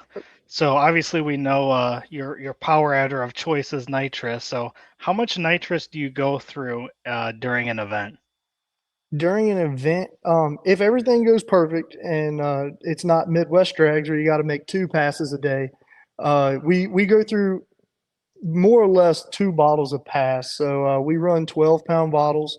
What? It'll burn about 7 pounds out of each bottle by the time you purge and get down to the end and clear the bottles and everything. So we take 4 bottles with us. I have a small bottle rack in the trailer, and that's enough to do 2 passes every day. And hopefully they fill them on site for us at most of these events. So that's super nice. If we're going to a race where they don't fill on site, I actually have some other bottle mounts made up that we can throw in there pretty quick.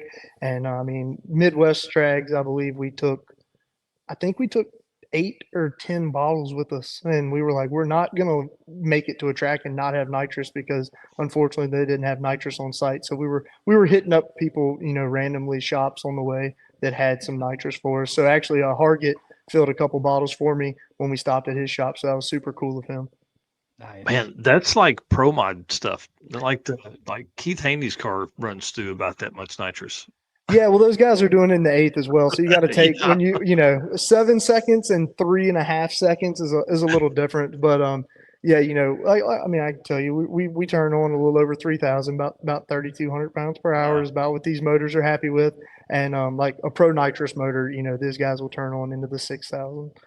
So they're substantially more, but they also have substantially more cylinder head and substantially more piston bore space to take that ingest that nitrous. That's the thing with nitrous. You can't just keep putting it in there. It's not a turbo. You can't just keep adding it and adding it. At some point, the intake becomes unhappy, and at that point, your tuning window just keeps getting smaller and smaller to the point where you're a few pounds per hour from when you're going to get to put a rack in it. So, Yeah, and those guys, a lot of the pro mod guys don't care. They got 2 racks in the trailer. They're just they pull back to the pits and drop it out and put one in, and okay. Yeah, and that's kind of us. I mean, unfortunately, with the nitrous stuff, whenever we go to drag week or any of these events, we have a rack with us. I usually have a couple of free floaters that are ready to go. The car is built, it's like people that look at it, especially from some of the other power outers, or an NA motor, they're like, man, this thing is, built kind of funny. It's like, yeah, it's because we can put it on Pro Jacks. I can have the oil pan off of it probably 4 or 5 minutes. We can have each cylinder head off of it in less than 30. We can have a rack back in it. Streetcar bragging rights, we put a rack in it. It was 2 or 3 of us. And we had a head that we had to work on too a little bit, put some valves in.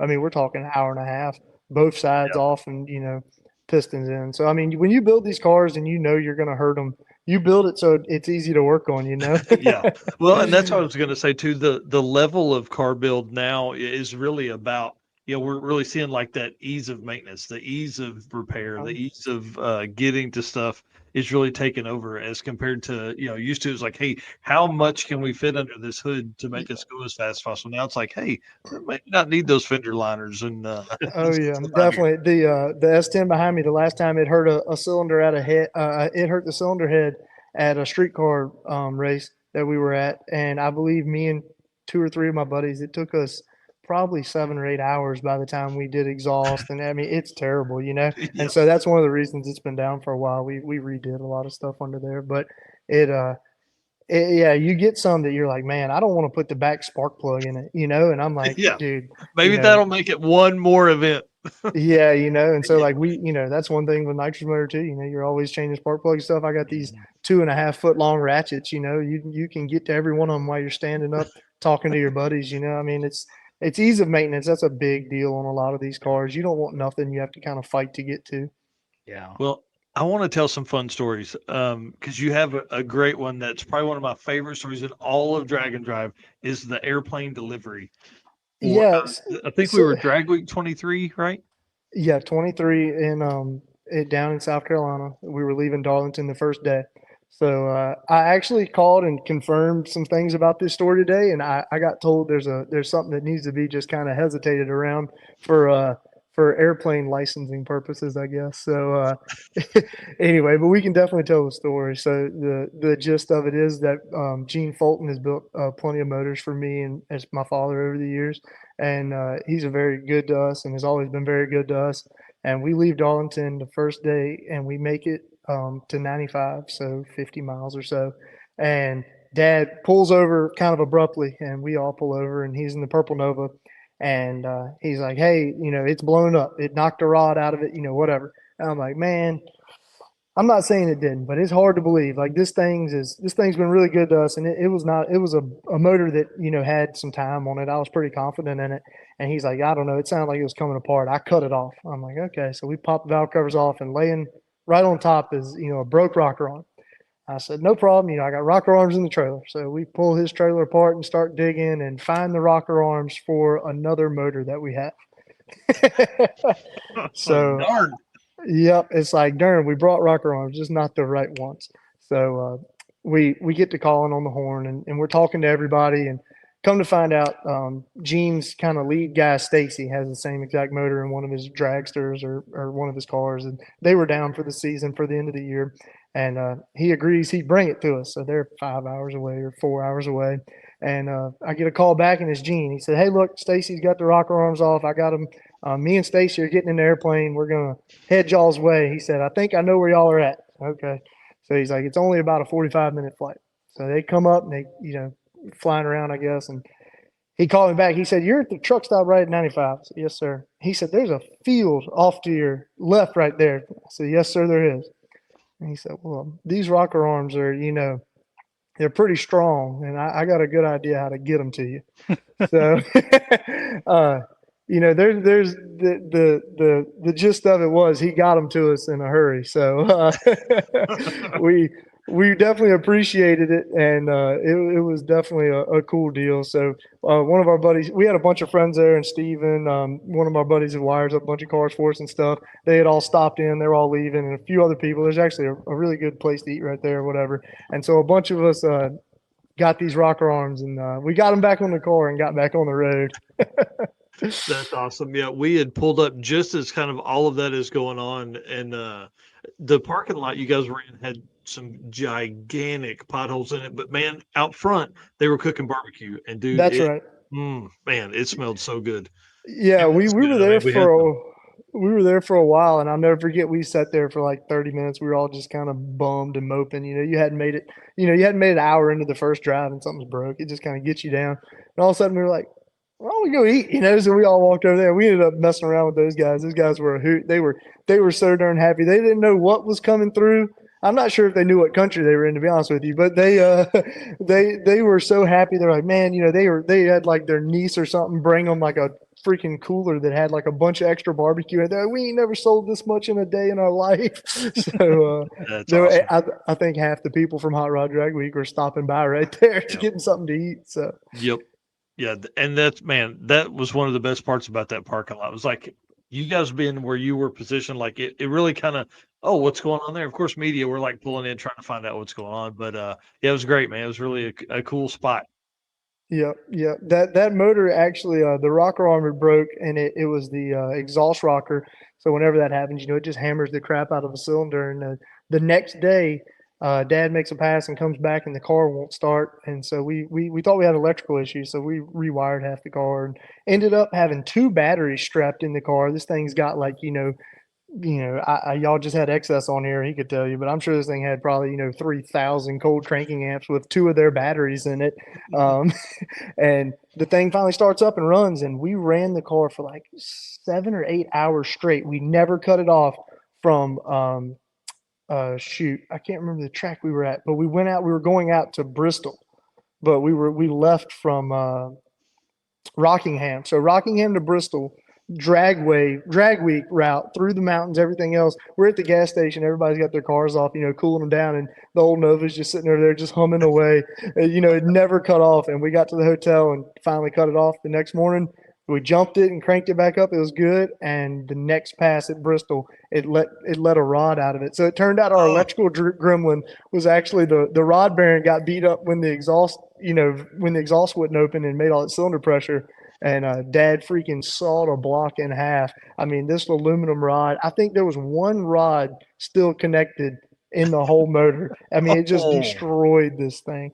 So that was a 615 that I'd ran for years, and that thing was just it was just my baby. I had heard it and tore it up, and it never gave me any issues. And once it cut the block in half, it was like, darn, I was sad to see it go. I actually still have it, but it ain't good for nothing no more. So It's gonna be a coffee table in a man cave somewhere. yeah. I've always said that, but I need to find some time and do something with it cool, because it definitely means a lot to me. I got that motor when I was 18, and it made it till I was 24. Wow. So Nice.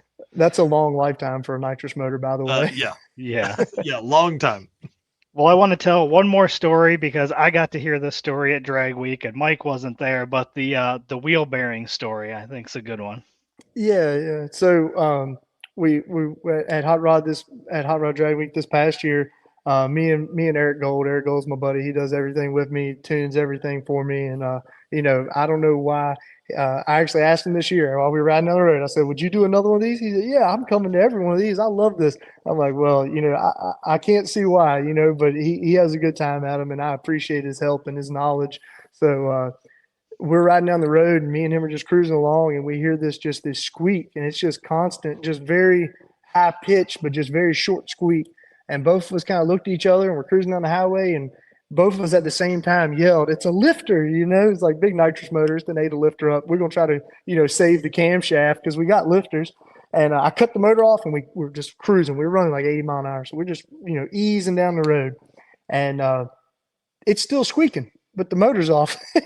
And so we look at each other like, well, it's not the camshaft, It's like, well, we're not going to stop in the middle of this highway, So we crank it back up and limp it a little ways and pull over, and it's the NATO wheel bearing off of it.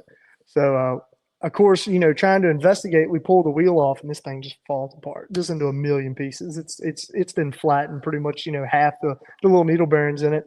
And we sit on the side of the road for like 4 or 5 hours, and the guy that owns, I can't think of his name off the top of my head, he owns the wagon that's so fast that just got tore up.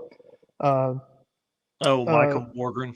Yes, he was riding with one of his buddies in a F-body Trans Am, and they messaged us and said they have wheel bearings. He thought it was the right one, and okay, cool. So we waited on them for a couple hours, and they show up, and they're driving this F-body, and there's 2 guys in the front, and they get out, and they're fumbling around with some keys. It was kind of dark, and whatever. And I'm thinking they're going to open up the hatch and, give me these wheel bearings. They weren't saying much. I was standing right on the darn hatch, and they open up the hatch, and Michael stands up out the darn hatch of this F-body, and I mean, it just scared the living crap out of me, and he jumped out and just started rambling off part numbers and what we needed, and so we went over there and looked, and thankfully he pointed us in the right direction. He didn't have the right ones, but he's like, "Oh, it's this type of bearing, whatever."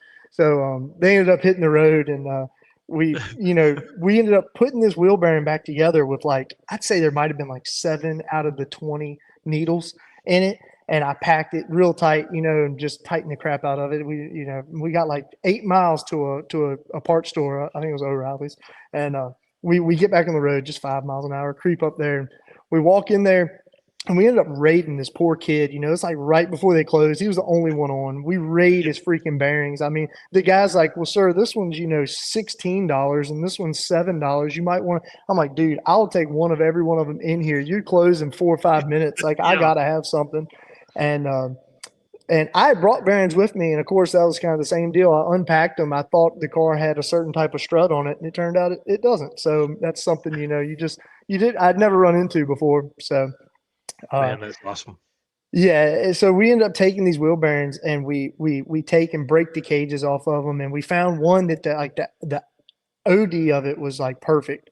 But we found another one that the ID of it was like, I think we needed a 19, and it was like 17 or maybe even 18. It was super close, but they were 2 different bearings, So we busted open like 4 or 5 more and found the right size needles to put in it to make it where it would get tight, and we're like, perfect. So now the only thing we need is the inner diameter of this one, center race to open up, like, let's just say a millimeter. And so we sit down with a Dremel tool with a carbide bit on it. And my buddy Eric, that's riding with me, he's like, "All right, I'm gonna hit this. We'll have this thing back on the road in like 10 minutes." And it's like 11:30 at this point. He sits there till like midnight, 12:30 maybe, and he's like falling asleep with this thing. So finally, I grab it from him, and I sit there, and we got the shaft, and we got a bolt that was the right size. We calipered it and got the bolt that was perfect size. So we got a bolt. We're just sitting in a chair, just trying to make this thing fit. And you would grind on this hardened wheel bearing from O'Reilly's. You know, you'd think this thing would be made of paper. It's as hard as the best samurai sword you've ever seen in your life. You would grind on it for like 40 minutes. You would have dust all over you. And we must have just been destroying the carbide bit because it would move in like just the smallest hair. So after I think it was like close to 2, we finally get this thing where we can like, you know, gingerly tap it on there with a 2-pound hammer. And we drive this thing on there and we pack it real good and we ride 15, 20 minutes. We pull over on the side of the road and it's as loose as anything you've ever felt in your life. We're like, darn, this did not work, you know? So we pull it all back apart and it turned out the bearings had just seized in a little bit. We pack it again, put it on there, and we ride. And Brian Goldstein was actually working on his car and I had messaged him or he might have saw my Facebook post, whatever. And he had some. He runs the same style. So the next day we get to the track and we're waiting. And this was the morning that they had hurt their motor the night before. And he's messaged me. He's like, we're going to be there at, you know, 10 o'clock. So we wait till like 10. He messaged me. He's like, it might be like 1 or 2 before we get there. I'm like, God, you know, like I need to get a pass in, you know, he's like, you know, whatever. So we get it up, we check it. It's still tight or whatever. And I can't remember who it was. Somebody walked over there and like, we heard you had some wheel bearing issues. I'm like, yeah, we made one last night. And they're like, darn, it's amazing. It made it here. I'm like, yeah, I hope it's amazing after this pass because we're about to run like, you know, 190 mile an hour. And, you know, like we're going to see what this thing's made of. So we ended up running that pass and came back, checked it. It's good. You know, we're like, man, we're going to get a job with Ford here soon. And so Brian showed up and give us some ones and we're like, you know, we're just going to hit the road and, you know, we'll see how it works. And to be honest with you, I thought about it last night. I'm like, I need to change those wheel bearings before we go test this car because that one's still in it now. I haven't raced the car anymore, but it's still fine, I'm sure. But we're gonna put one in there that was designed for that. Yeah, man. Definitely. Because I'm sure the ones we got were for like a jet ski trailer or something. The $7 stuff comes through, man. The $7 stuff comes through. Well, I want to talk. Go ahead. I'm just saying that's one of those things on drag week. You know, it's like you're going to run into issues. And the thing I always laugh about is like the karma always comes around. So Michael and those guys stopped and helped us with the wheel bearing, you know, pointing us in the right direction. We appreciate it so much. The last day or the Thursday, we actually passed those guys with the Trans Am, pulled over on the side of the road, and I stopped. I'm like, God, you know, I got to stop and see if they're okay. So we stopped, and they're like, hey, we need a transmission pan. I'm like, I ain't got a transmission pan, but I got a transmission, and it's got a pan on it. So we actually pulled the transmission pan off one of my 400s and gave it to those guys on the side of the road, and they were in a terrible spot, man. It's like 4-lane wide, log trucks coming by, you know, and like I was like, look, dude, y'all good? He said, we're good. I appreciate it. So I was like, cool deal. We hit the road and they ended up getting them through the week, you know. So I'm like, the karma always comes around in the drag racing, whether it's at a track or especially at a drag and drive. I think I got a picture of them on the side of the road with the car jacked up. I think I posted it. It was in the album yesterday, and it was pure luck because we were, you know, booking down the highway in the rental car, and I saw it, and I just stuck the camera out the window and held the button down until we passed, and there was one picture that was somewhat clear, but yeah, the front end's all jacked up on it. They're standing around it.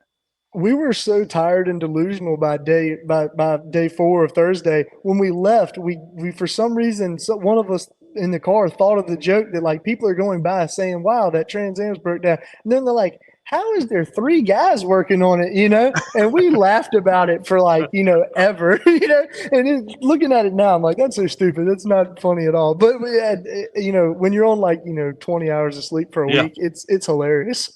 Oh, yeah. Well, I want to bring up because this is what's coming.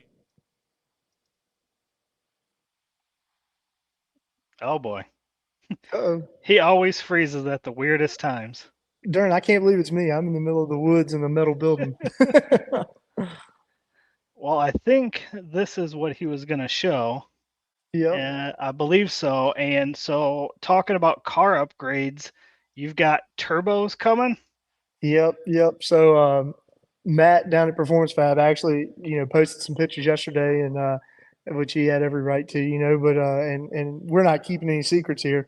But the car is definitely, you know, it's in turbo mode now, so it'll be here tomorrow at the shop. I can't wait to see it with my own eyes. I'm really excited. So, like I said, I've had this turbo truck behind me before, and I've raced, you know, drove quite a few turbo cars over the years. And I'm not a turbo hater. I love turbos. I love the idea of it. it's a little complicated for me. It's at the end of the day, nitrous is just so simple and so easy. And if you hurt something, you're going to hurt a piston, and you can just put a piston in it. So that to me makes more sense. But Did you hang up on me? How do you always freeze Dude. at the weirdest moments? No, it like completely shut me out. I was bringing up the turbo stuff here. Sorry about that. yeah, no, it's Sure, that's cool. what you guys were talking about. Dude, he did amazing work. Yeah, no, he definitely did, and he called me a couple times during it, and he's like, "Man, we can make this happen, but it's gonna be weird." And I'm like, "Yo, I knew it was gonna be weird because what we wanted was kind of weird. The car needed nose weight really bad, and unfortunately, the turbos, they're the heaviest thing we added, but we couldn't get those up in the front like we wanted to. They ended up being, as you can see in the pictures, kind of behind the front tire, which is totally cool, but that meant all the fuel system and everything that we kind of planned on doing, like a rear sump deal, all that had to be in the front. It made it where, a couple other things that we were going to put in the rear of the car, we really need to get everything on the front. This car, was like 51 and a half on the nose, and a radial car just isn't going to like that. So it ended up being, luckily the car is all tubed and everything else, and it's a lot of room up there, but he definitely ended up, having to do some really funky stuff that I don't think he was totally happy about doing, but it looks great and it's totally amazing. So I'm super happy he did it. Yeah, this is going to be really cool, man. I'm really excited to see you step off into the turbo stuff. I like nitrous stuff, but man, turbos are where it's at, dude. Yeah, no doubt. And to be honest with you, we kind of took the cheat code. David Armentrout, Devin, all these guys are all running. I think there's two or three other ones that I can't remember the names of or can't think of, but they're running these par motors.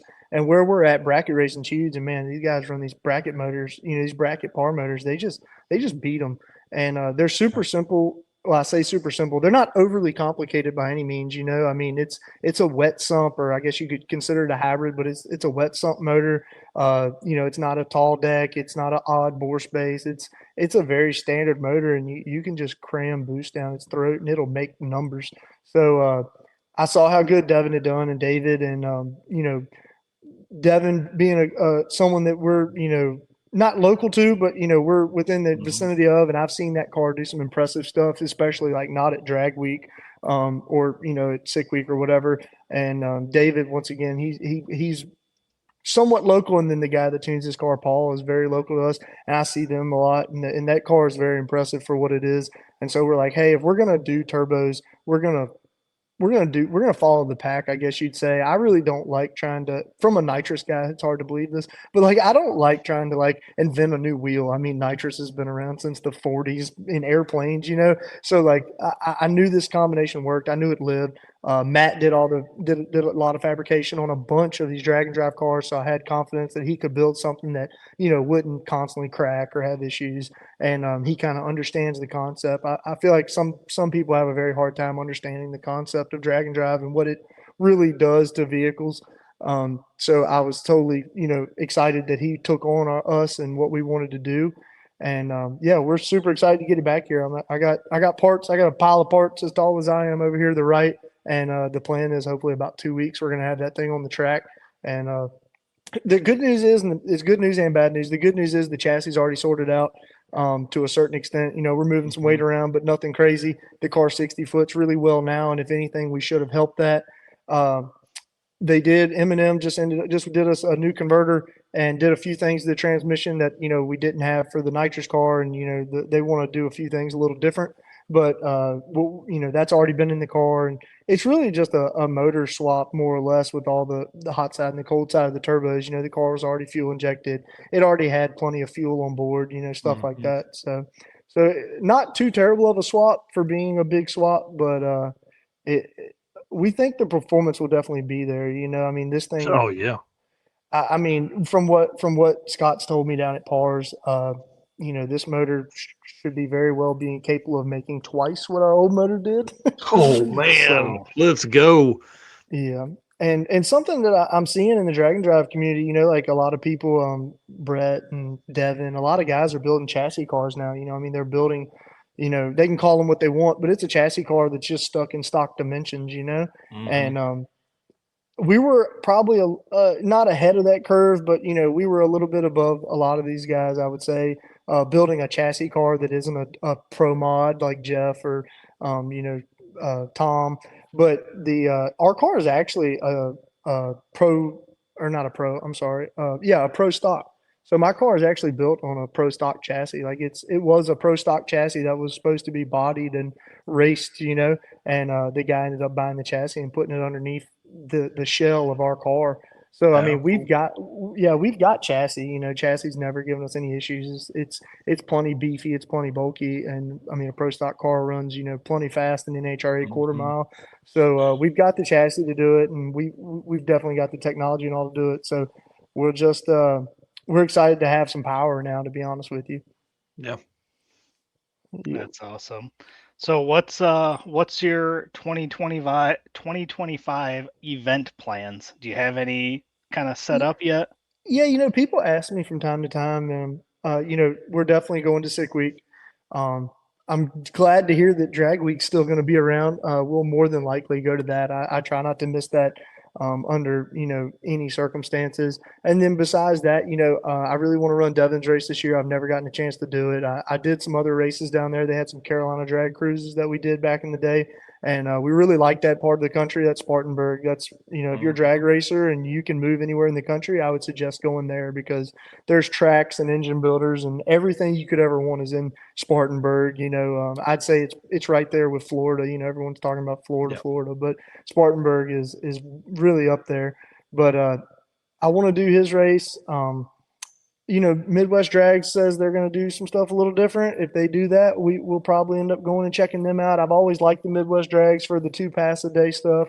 It's kind of, to me, it's kind of like, we're going to give you a little bit on the drive. You can kind of, you still have to make the drive. You still got checkpoints, but we're not going to babysit you so good.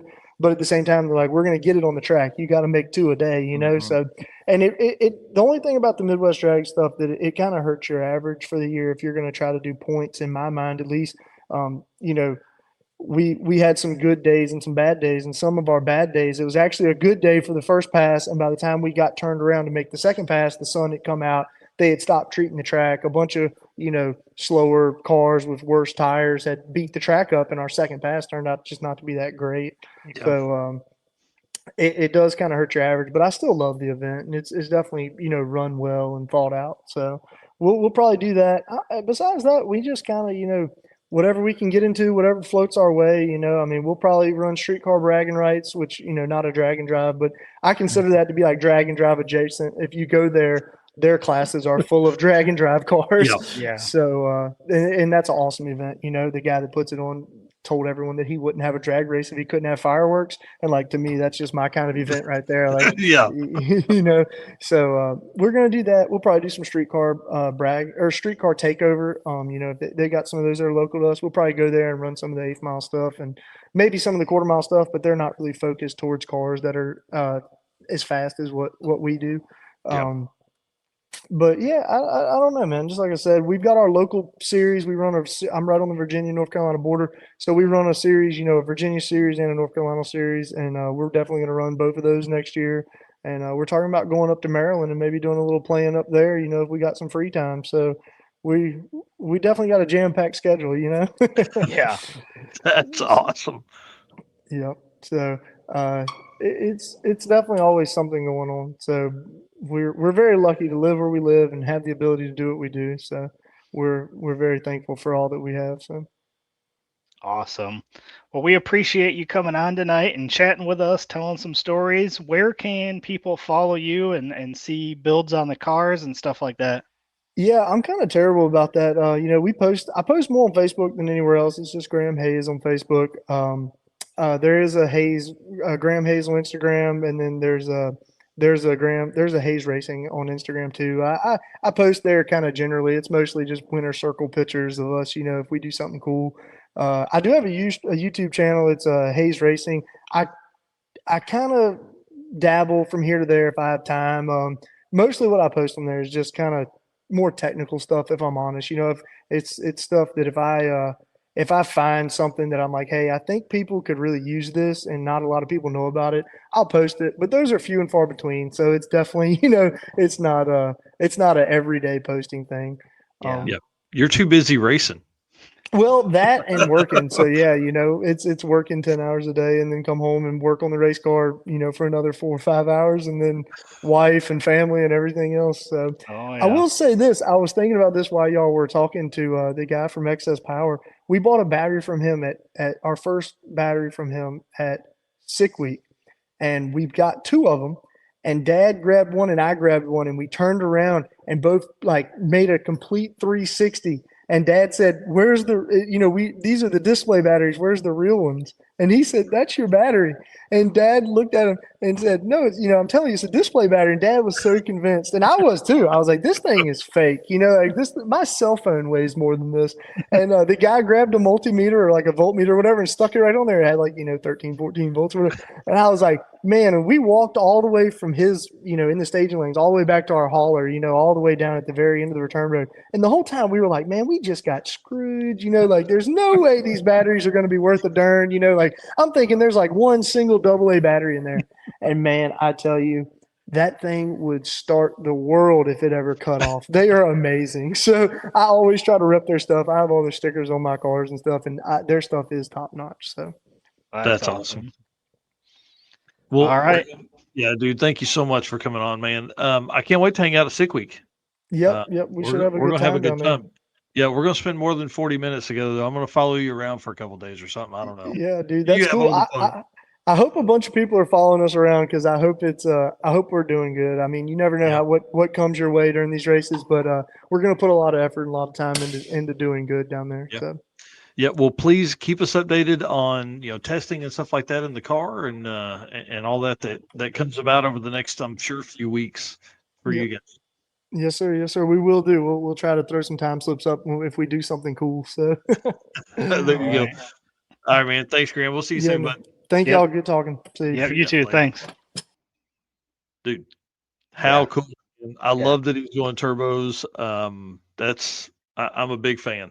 Big Yeah. fan of that car. Just the whole family, they have a blast, and they're fast as all get out for sure. Yeah, for sure.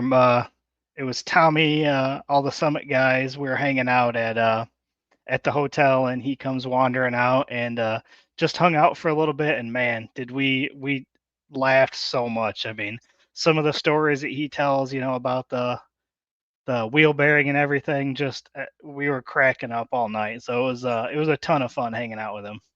That's awesome. That is awesome. All right, well, dude, let's wrap this up, man. Yeah. So next week, Yep. go for There it. you go. Next week, next Monday. Yeah, actually, it'll be on Monday, not next week. Mhm. But on Yep. Monday, because of the holiday, we're going to change the day up a little bit. But we have Reggie Moore, Jason Schaefer, and Scott Guthrie on the show to talk about their trip across America and their hot rods. And this is going to be the only guest we have on for the show because Yep. they are going to have some stories to tell, I'm sure, and I'm super excited to hear those.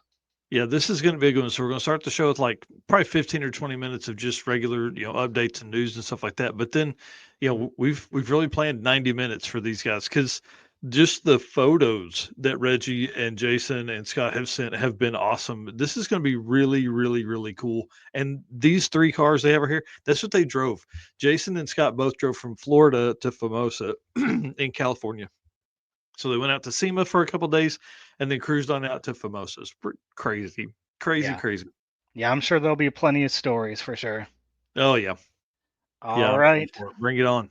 Well, one last time, again, we've had lots of people in here tonight making comments, hanging out, watching. So appreciate all of you guys. You guys are our race car friends, and you guys are what keeps us going each and every week.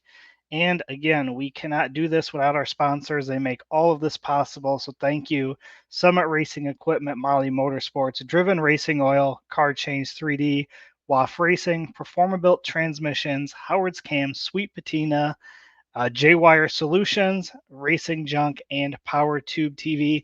Guys, we will see you on our next episode. Yep. See you guys.